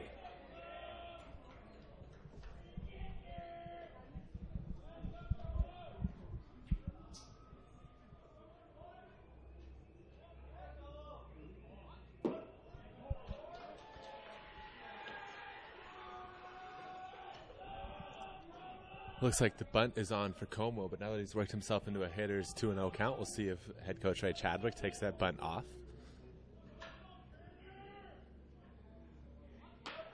And the bunt to the pitcher. Throws to second. Ooh. As we talked about with the drag bunt attempt, basically the only thing you want to not do on a bunt is put it anywhere near the pitcher, and unfortunately Como puts that one right back, so they're able to get that out at second. The exact base they're trying to get Mackenzie 2 in the first place.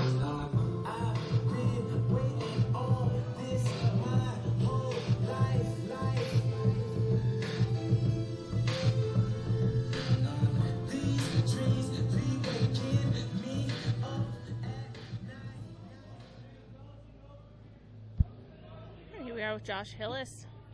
Just scans there. Yeah, no intention of swinging at that one.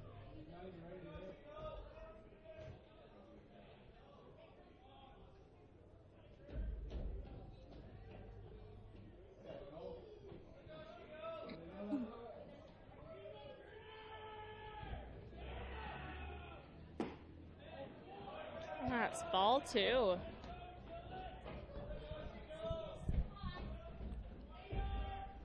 Hillis now finds himself in a hitter's count.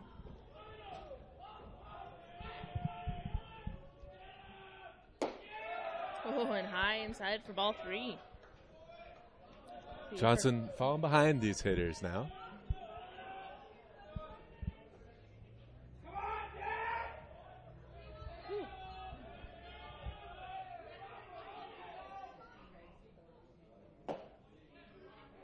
And that's strike 1. Yeah, electing to take down 3-0.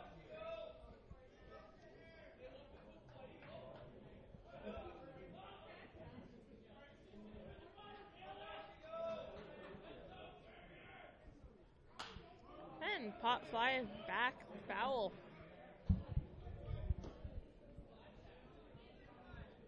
No bang, so we're good.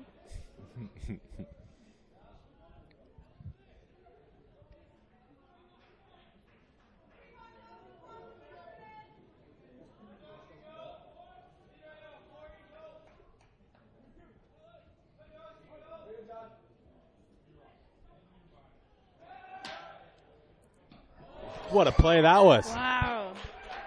That's tough on a hit and run. What exactly they're trying to do is hit that ball over through that vacated hole at the second base, but he's able to stop his momentum, lay out, and that's going to turn into a double play. One of those blink and you miss it kind of plays.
And here we have number 19 for the VIBI Mariners, Tanner Hess up to bat.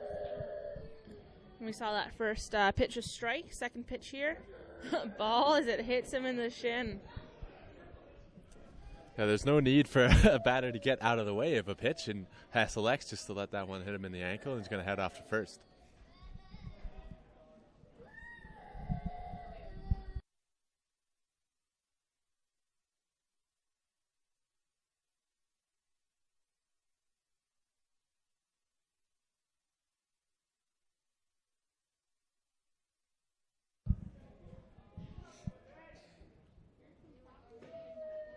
Oh, and inside for number 43, Liam Balance there for ball one.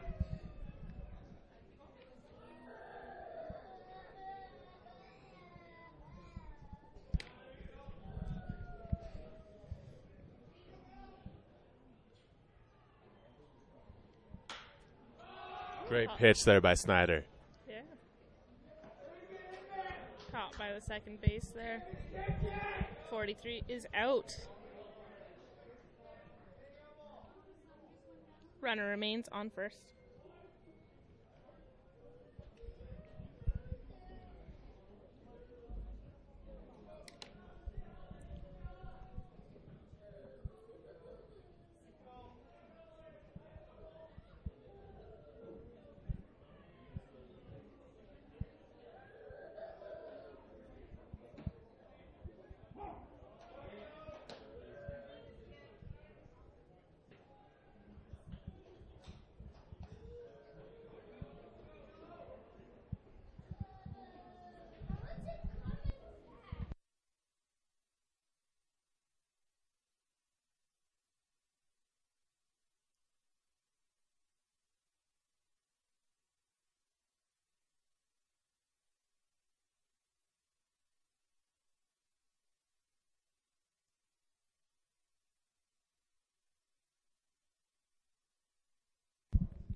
And here's the pitch. Oh, and he almost went to swing for that one, but that is ball one, a count of 1-1 with one out, runner on first. And that's for number 3, Lucas Galloway.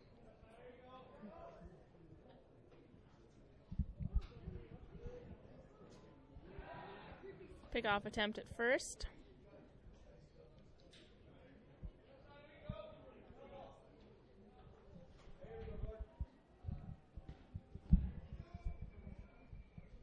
Probably beneficial being a left-handed pitcher because it's definitely going to be easier to pick someone off at first than third, I'm guessing. Yeah, that's exactly it, because there's going to be more base runners on first rather than third, and that's always something that you think about with lefties. They have that big move that they can get guys out at first base with. It counts 2-1.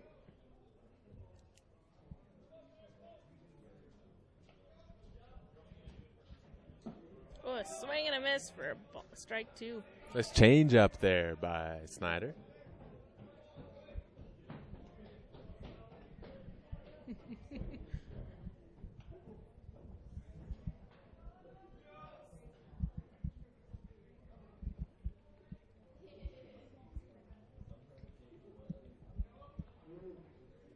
Lucas Galloway looking like he's getting a little impatient, almost on the in the box there. And ball makes contact to the shortstop. Throws to second. First. Throws to first. Oh, boy. Well, that one's going to go underneath the fence there, and that's going to be every base runner is going to advance one base. I don't think this run's going to score for VIU. The umpire's going to have a word about it. My understanding is that every runner moves 2 bases from when the play occurred when a ball goes under the fence. But I think what they might be saying is he was already on second base when the throw goes under the fence, so now he's going to come in to score. But let's see what. Yeah, there we go. There it is. The umpire's just talking to confirm. See, my understanding, I can see the third base coach there for the Mariners trying to have a word with the umpire, but I've never seen that play happen where they say the runner had advanced a second already. Anytime you see a play like that, so it went under the fence and into the dugout, and those runners are just going to advance 2 bases from when the pitch occurred. So that means that runner isn't going to score for VIU. He should be back to third. I think that's the right call by the umpire. I don't really know what they could be arguing here. Possibly about the error, maybe that the error occurred from the throw, not the pitch. Yeah, it's interesting. I've never personally seen that that call go in that direction. Obviously, that doesn't mean it can't happen, but I would be very surprised.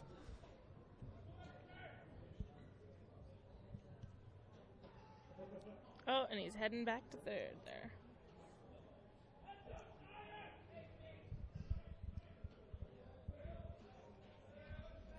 And it's worth mentioning that's actually the 7th error for the Wolfpack today. Yeah. That's what's...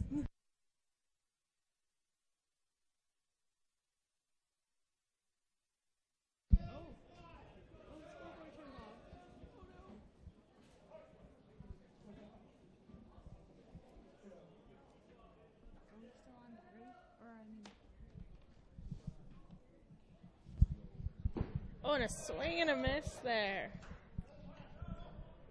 For number 5, Phil Whelan.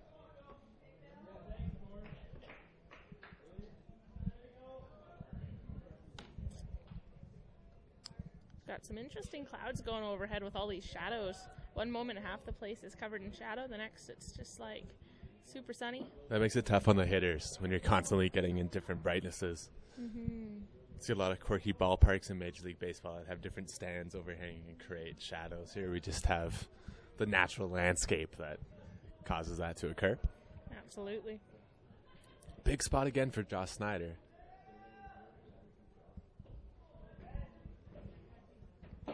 Oh, swing and a miss. That should be strike 2. Good pitch. Absolutely.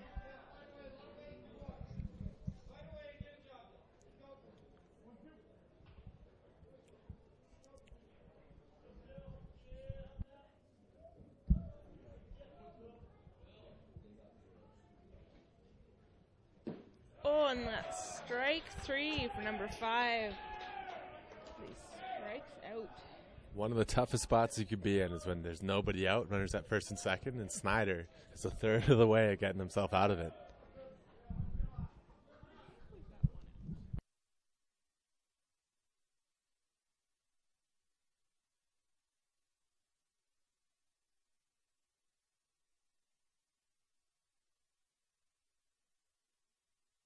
And here we have number 34, Dylan Kirby.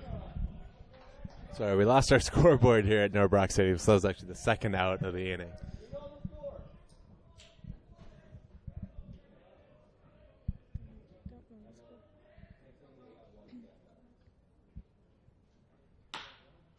and made contact with the shortstop. Ooh, dropped the ball. And allowed number 19 to run in. So last night we saw a TRU record for strikeouts in a game. Unfortunately, I think we might be on our way to a record for errors in a ball game here, as another one is going to have to be chalked against the Wolfpack. Got runners on first and third, sitting with 2 outs.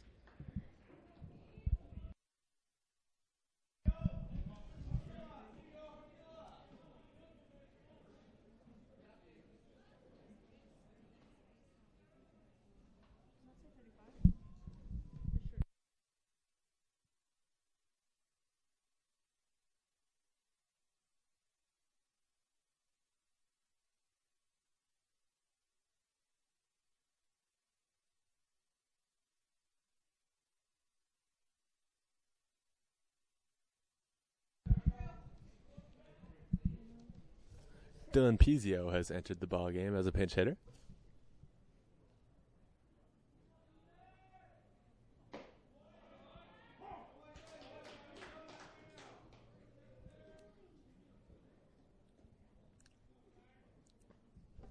Snyder doing his best to get the Wolfpack back on offense.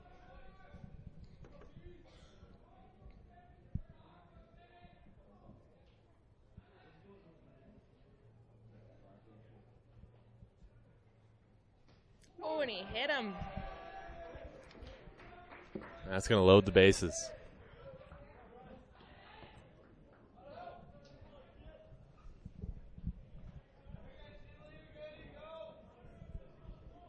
Definitely not a worst case scenario to hit a batter with a base open. You can afford to do that. Here we have number 6, Brian O'Hara.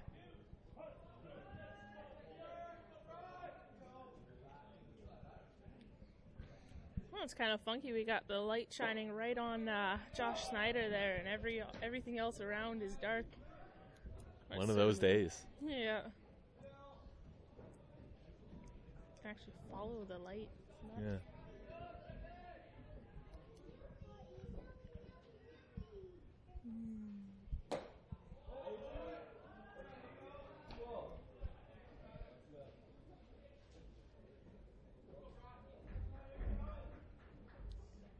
And a count of 1-2 with 2 out and loaded bases.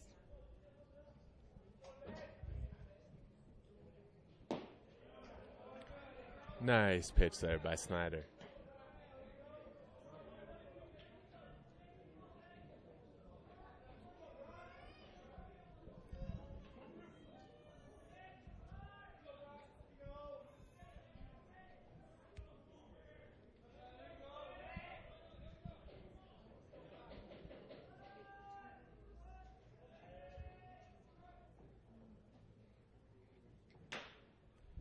Oh, and foul ball.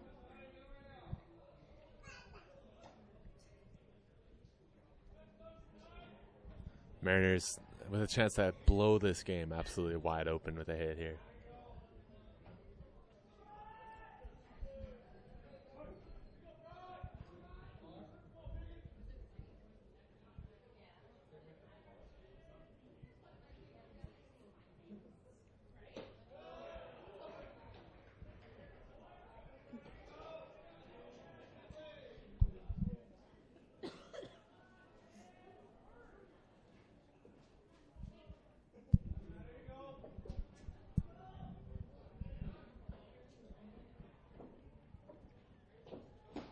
Oh, a swing and a miss for strike 3 as the runners come back to the dugout to get ready for the bottom of the 7th. That's a huge job by Snyder, only to be able to give up that 1 run in the inning. That's great to keep the Wolfpack in the ballgame.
with TRU WolfPack number 11, Matt Pedaleski, up to bat.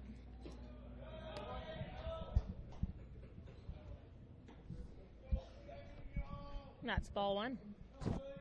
Oh, excuse me, 21, Adam Philman.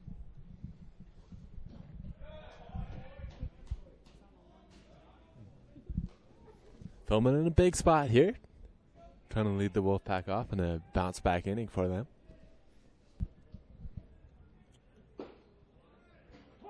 And that's strike 1.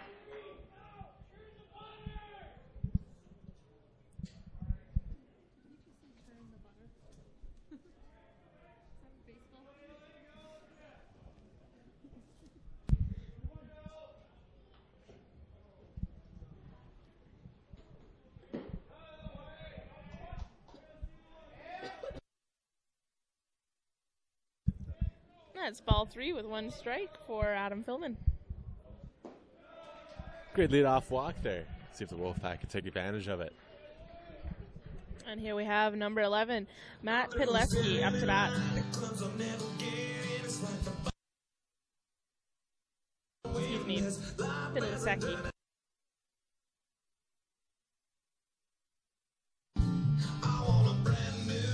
Pedalesecki, a long look on the third baseline. And head coach Ray Chadwick. We'll see if something is going on for the Wolfpack here.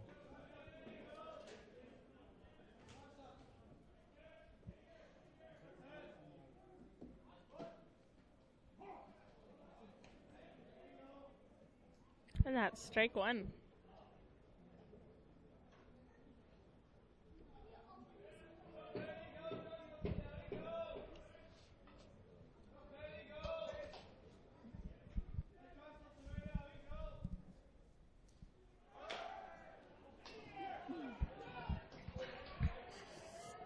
What a play that was by the pitcher, Johnson. They always joke that pitchers need to be an athlete, and that was surely athletic.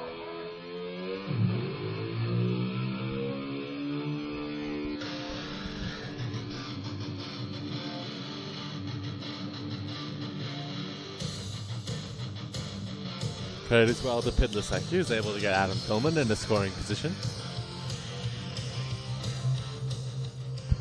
And here we have, coming up to bat, number 23, Cole Pauken.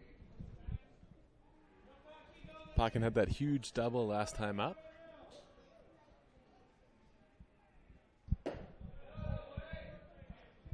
That's ball 1.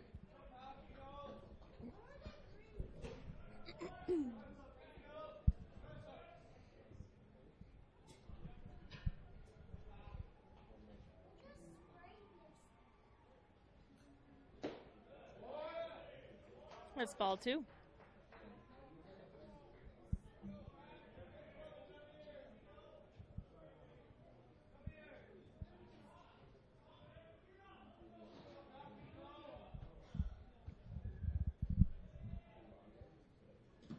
Oh, and ball 3 is a wild pitch, allowing Adam Philman to advance to third. And the happiest guy about that now is Cole Pauken, where a lot more things can happen when you got that runner on third thrown out rather than the runner on second. There's more ways to drive him in.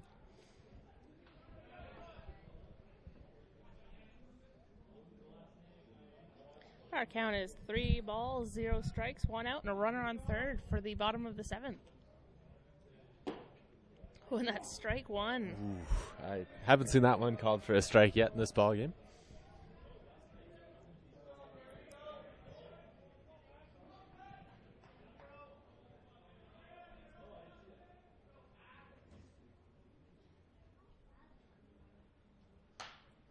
And foul ball for strike 2. We got a full count, 1 out, and runner on third.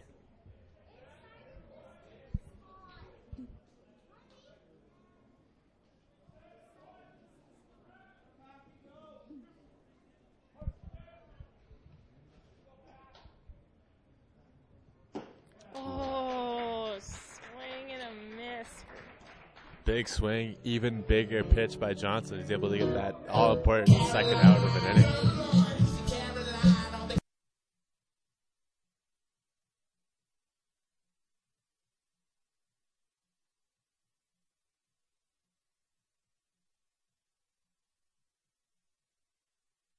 And here we have number 29, Jackson Dartnell, up to bat.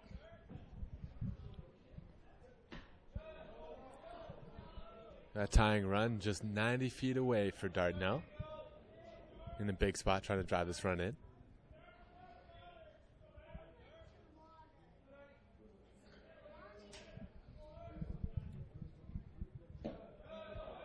Oh, and that's ball 2.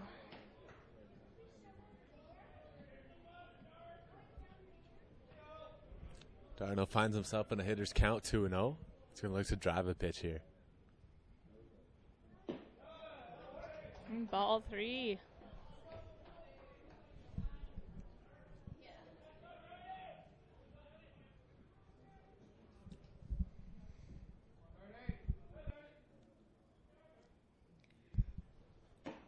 Oh, and on ball 4, he walks to first, leaving runners at first and third for number 9, Liam Relay, to come up and bat.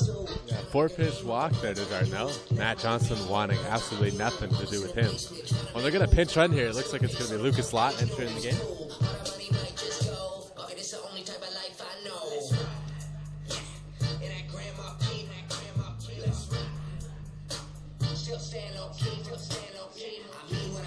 So let's see what the Wolfpack are going to do here. They have some speed at first base now with the pinch runner Lucas Lott coming in. And you got first and third with 2 out. You can get in a run down between first and second and still be able to score that run from third.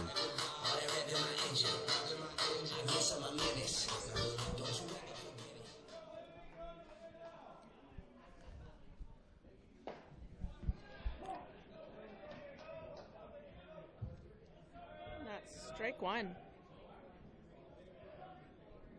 Big spot here for Riella. Johnson understandably concerned about a pinch runner over there at first.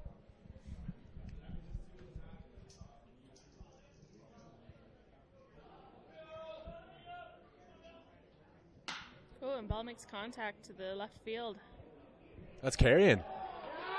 Oh, and look at that. It's a 2 RBI double for Riella. He stays right with that pitch, hits it right where it's shown, and puts it right over the left fielder's head. Lucas Lott scores all the way from first, and the Wolfpack have jumped back out to a 6-5 lead.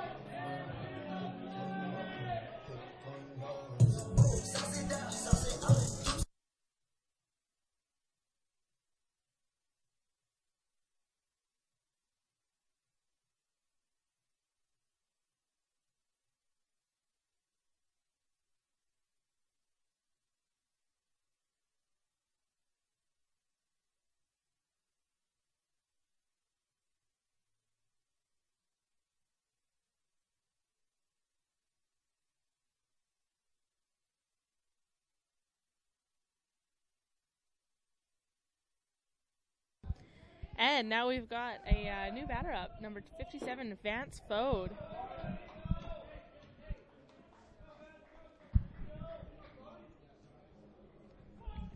Trying to solidify that lead by possibly getting a heavy hitter in.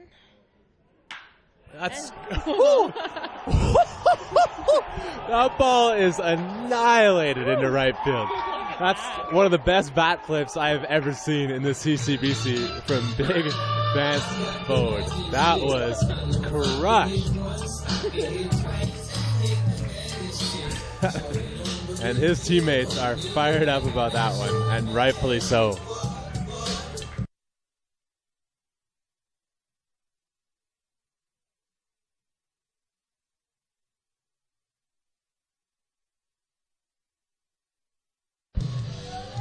Vance Fode has one swing of the bat today. It sure was a good one.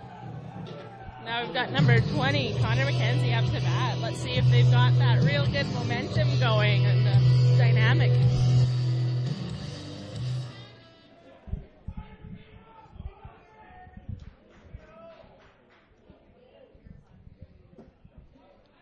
That's strike 1.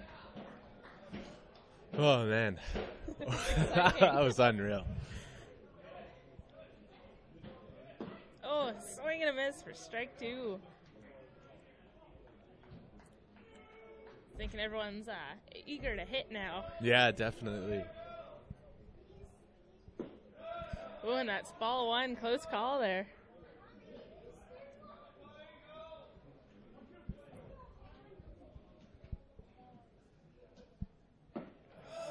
Ooh, and ball two. That was getting real close with the wrist there. You bet. You could I saw a little flinch from the umpire behind the plate. Oh, and a swing and a miss for the third out. Johnson battles back to get that out, but the damage has already been done.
Here we go for the Mariners. We've got number 7 up to bat, Connor Bronson.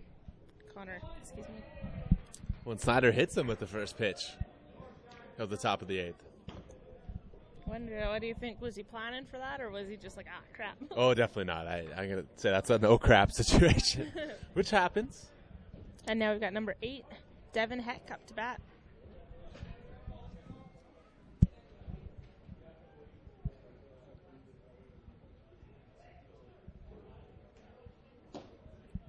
And that's strike one.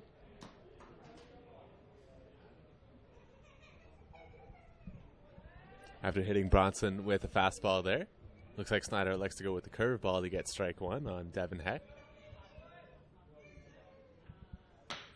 Ooh, and ball out to center field. Tillman's got that one. Oh, absolutely. Good catch. Yeah, well played.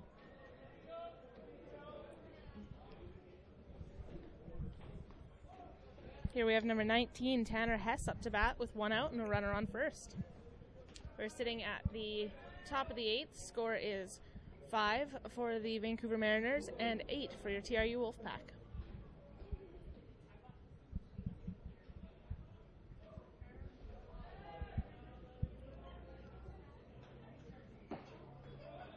That's strike one. Another nice pitch there by Snyder. It looks like he's getting success throwing breaking balls early in the count. It's a curveball to Hess and now, or pardon me, a curveball to Heck. And now a change up to Hess. It's not like they could switch those up a little bit. But yeah, they hit right after each other too. Yep. Glad O'Hara's not in that Yeah, line. no doubt.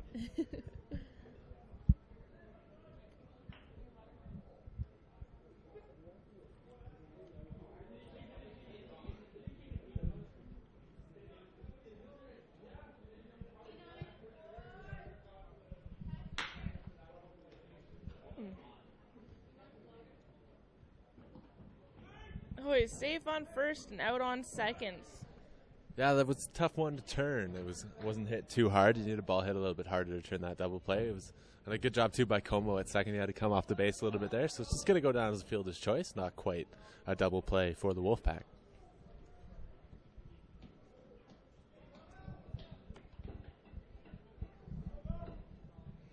Coming up now, we should have number 34 or 43, excuse me, Liam Balance.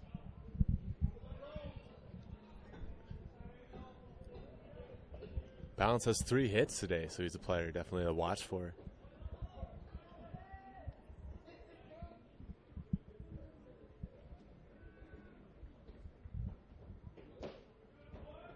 That's strike one.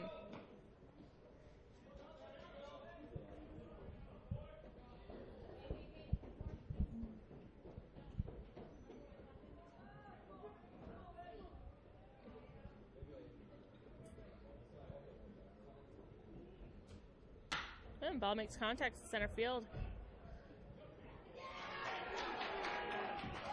Oh, that's a good hit.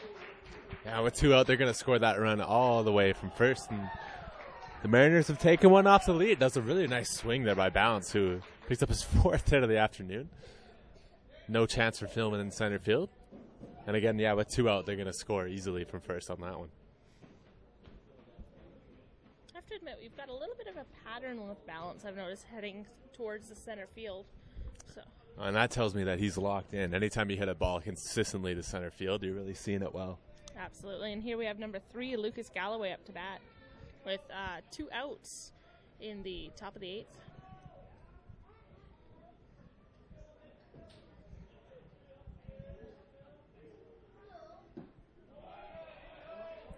Great pitch there by Snyder.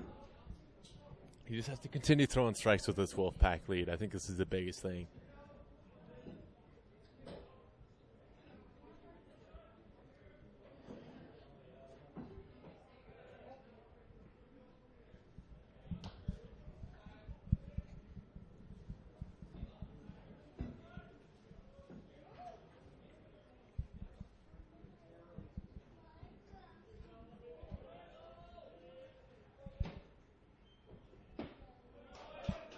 And that's strike 2.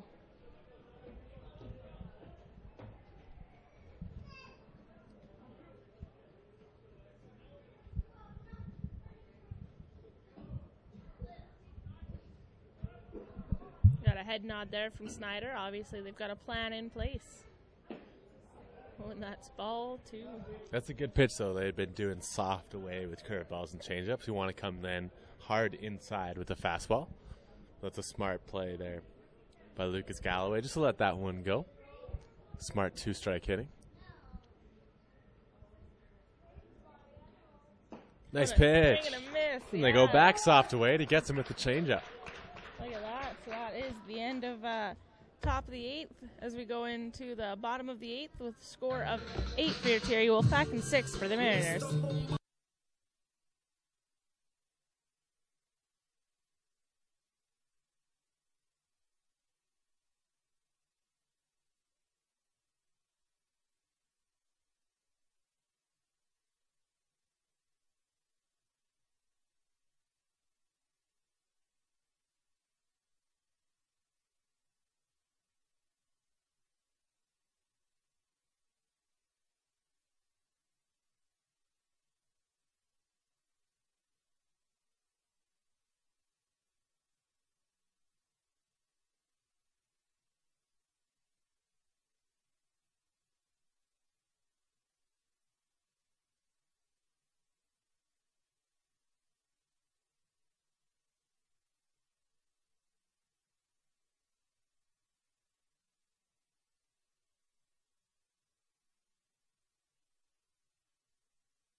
And here we have number 27, Zach Como, up to bat for the TRU WolfPack. The Wolfpack looking to get themselves a couple insurance runs to take with them into the top of the ninth.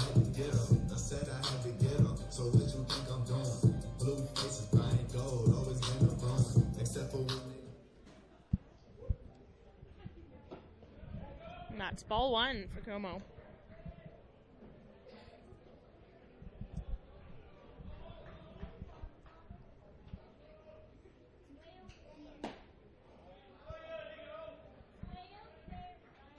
Ball two.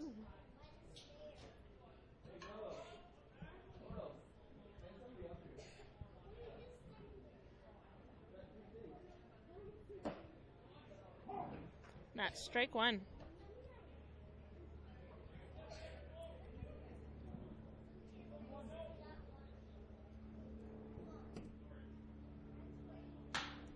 Ooh, that's gotta hurt. My goodness, ball makes contact and busts the bat right up the side. He walked off with half of it. It was still a fairly deep fly ball for a broken bat as well. It's a good swing by Como. That bat probably had a little bit of a nick in it already then.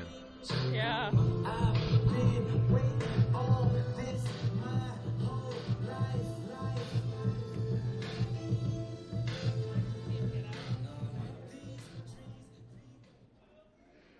And we've got top of the order, Josh Hill is up to bat with one out. Ooh, that's ball one.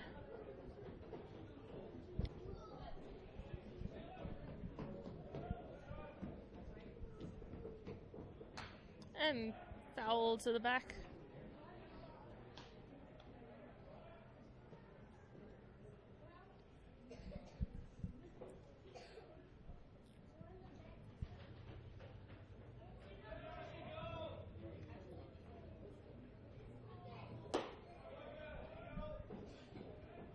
There we are on ball two.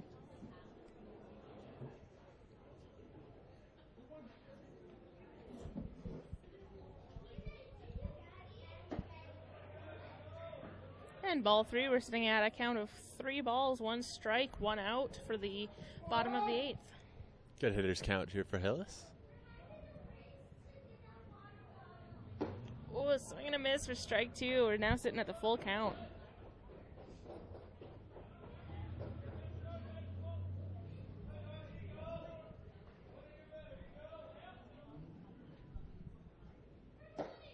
And swing and a miss for the 3rd strike. So we are sitting at 2 outs for the bottom of the 8th, and number 21, Adam Philman, is up to bat.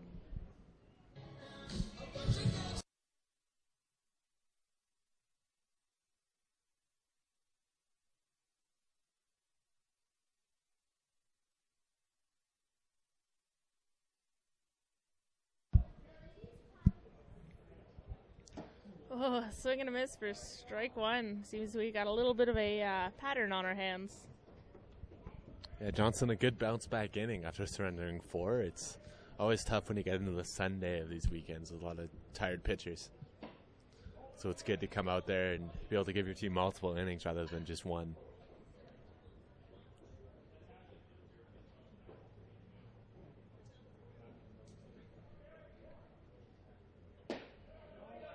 That's ball 2. Good take there by Philman.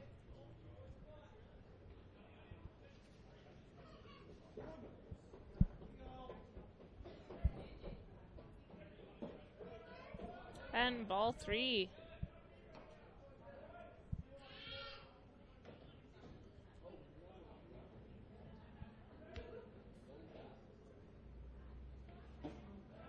And on ball 4, Adam Philman walks to first.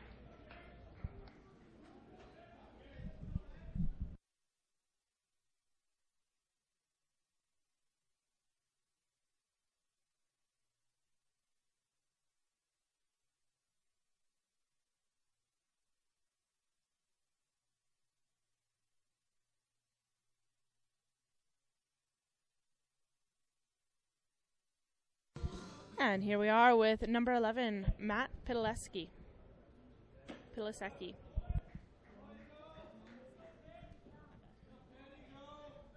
And that is ball 1.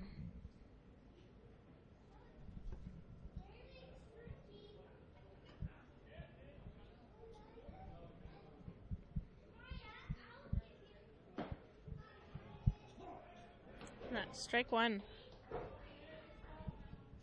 There's action in the Wolfpack bullpen, so I think we'll see a new pitcher out to take care of the top of the ninth.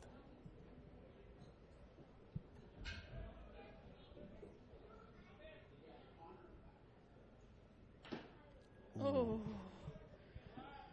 I think that looked worse than it was. Yeah. But all the same, Galloway's going to go out there and give the umpire some time to kind of shake that one off.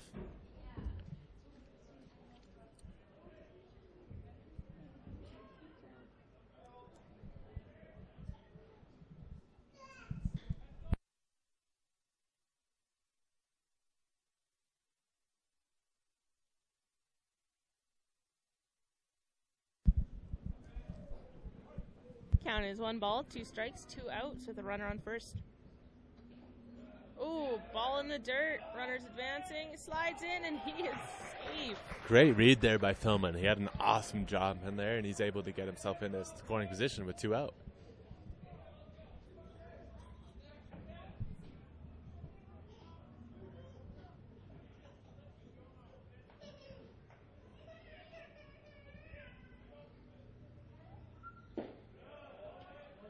And that's a ball for ball 2.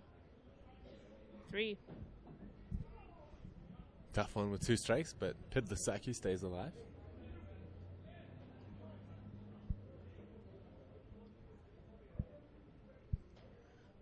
Oh, and ball makes contact to the center left field.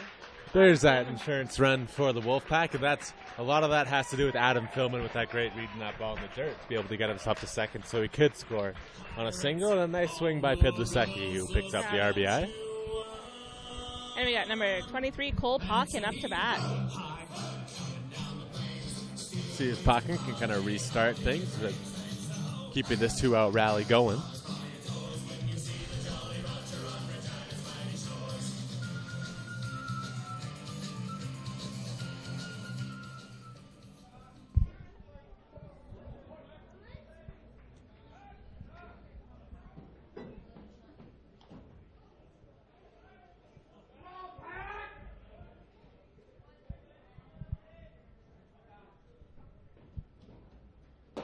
Swing and a miss for strike 1. He was not too pleased about that one, looks like. It's a big swing, though. Yeah.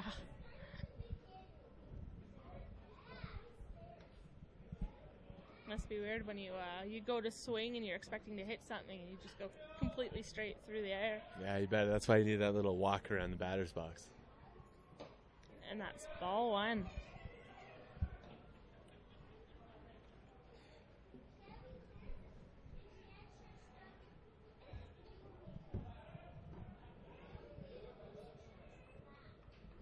Looks like we've got Josh Snyder in the on deck. Looks like he's going to stay in the game. Got a chance to swing it. Yeah. Count is 1-2, 2 outs. Bottom of the 8th. Oh, that came right off the umpire. Yeah, Galloway did a good job to get down there, but it took a weird spin off the plate and ends up just going over his shoulder. It still goes all the way to the backstop, so now there's a chance for Pocken to drive in a run. Yeah, as Pidlasecki steals second. 2 steals in a row for the runners.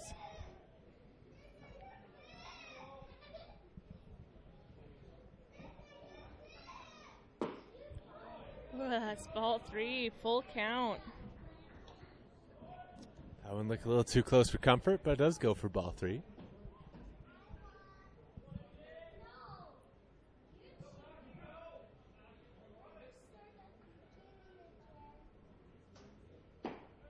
And on.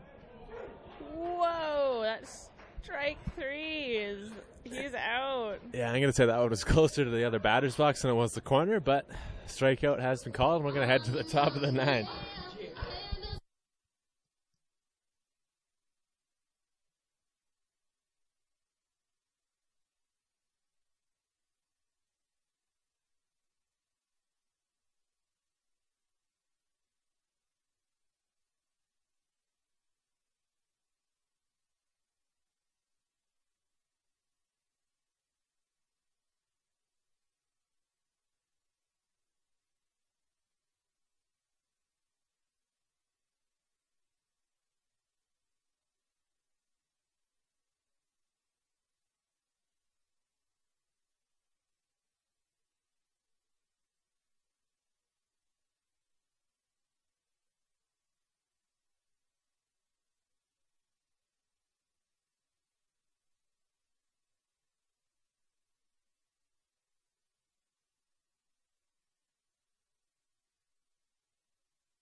We enter back into this ball game in the top of the ninth with a slew of defensive changes. The most important one is Bryant Jameis, the closer, enters the game for the Wolfpack. Josh Snyder has moved over to play first. Not something you see every day, the pitcher moving in to play a defensive position. That's how the Wolfpack line up as they try to close out this ball game, leading 6-9 over the VIBI Mariners. Jameis' first pitch is a curveball that misses low. He's facing Phil Whelan, who's looking to ignite the Mariner offense. Jameis with a quirky sidearm delivery brings his count back to 1-1.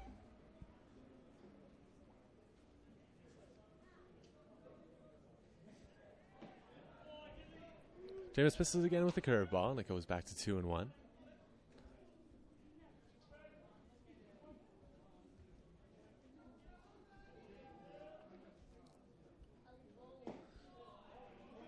Nice pitch there by Jameis, but it's called for a ball, 3-1. Mariners have never led this ball game, but tied it on 2 different occasions. Wolfpack able to stick with it as the 3-1 misses up, and that's going to be a leadoff walk. Not exactly what you want to see out of the Mariners.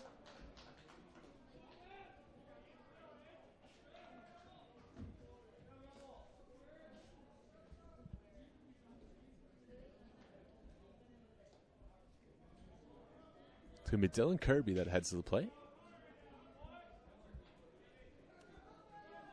Reached on a pair of errors thus far. Jameis looking for a ground ball. As Riella and Como moving to double play depth up the middle. It's another curveball that misses. Count goes to 1-0. Jameis looking to throw more strikes here in the top of the ninth.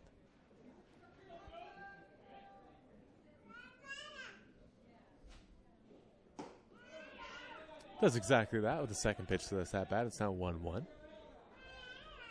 Kirby takes his time looking at the third base coach. I don't think anything will be on for the Mariners here. Jameis comes set. Drops into that sidearm delivery and pours a fastball over the outside corner. That misses. It's 2-1.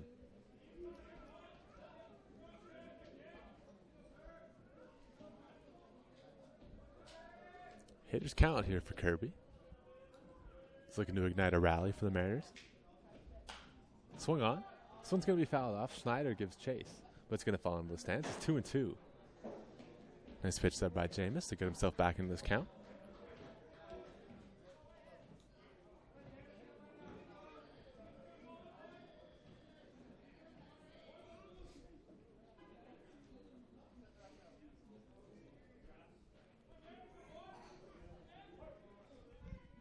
Wolfpack stay highlighted by a 4-run bottom of the 7th. That saw them take the lead.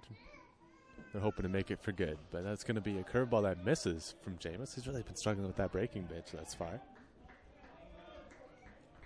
So it's 3-2 count, nobody out. The lead for the Wolfpack is 3 here in the top of the 9th. Jameis delivers his 3-2 inside. Oh, it's going to be called strike 3. Big pitch there by Jameis. Dylan Kirby disagrees. Can't say I blame him, but all the same, it's going to be 1 out.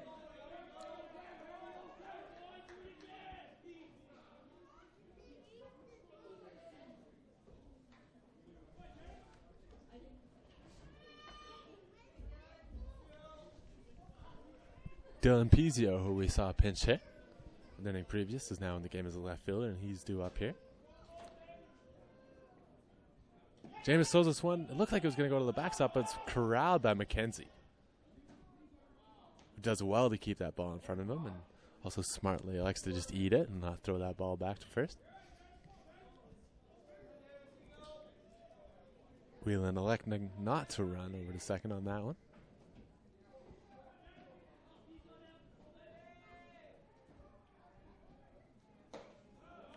Jameis' 1-0 catches the upper outside corner.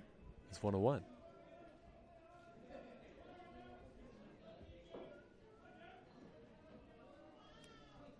They were throwing a lot of fastballs for strikes, but struggling to get the curveball over for strikes. So Lex with the fastball, and he gets Pizio to Pop it up.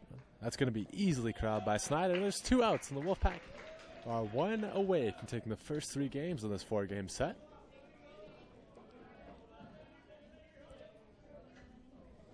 They won in extras in Game 1 on the strength of 18 strikeouts from Taylor Muskalik last evening, and they're looking to another impressive victory despite an 8-error performance defensively, and it's going to be Brian O'Hara. Speaking of that Wolfpack defense, they're going to shift around. See the shortstop Liam Rahela right behind second base there. This ball's going to be flared in the left field, and that should do it, folks. The Wolfpack have taken the first 3 games in this set. An impressive win. They stuck with it, highlighted by a pinch hit, absolute bomb by Vance Fode. We're going to be right back with the last game of this 4-game set in about 20 minutes, so stick with us.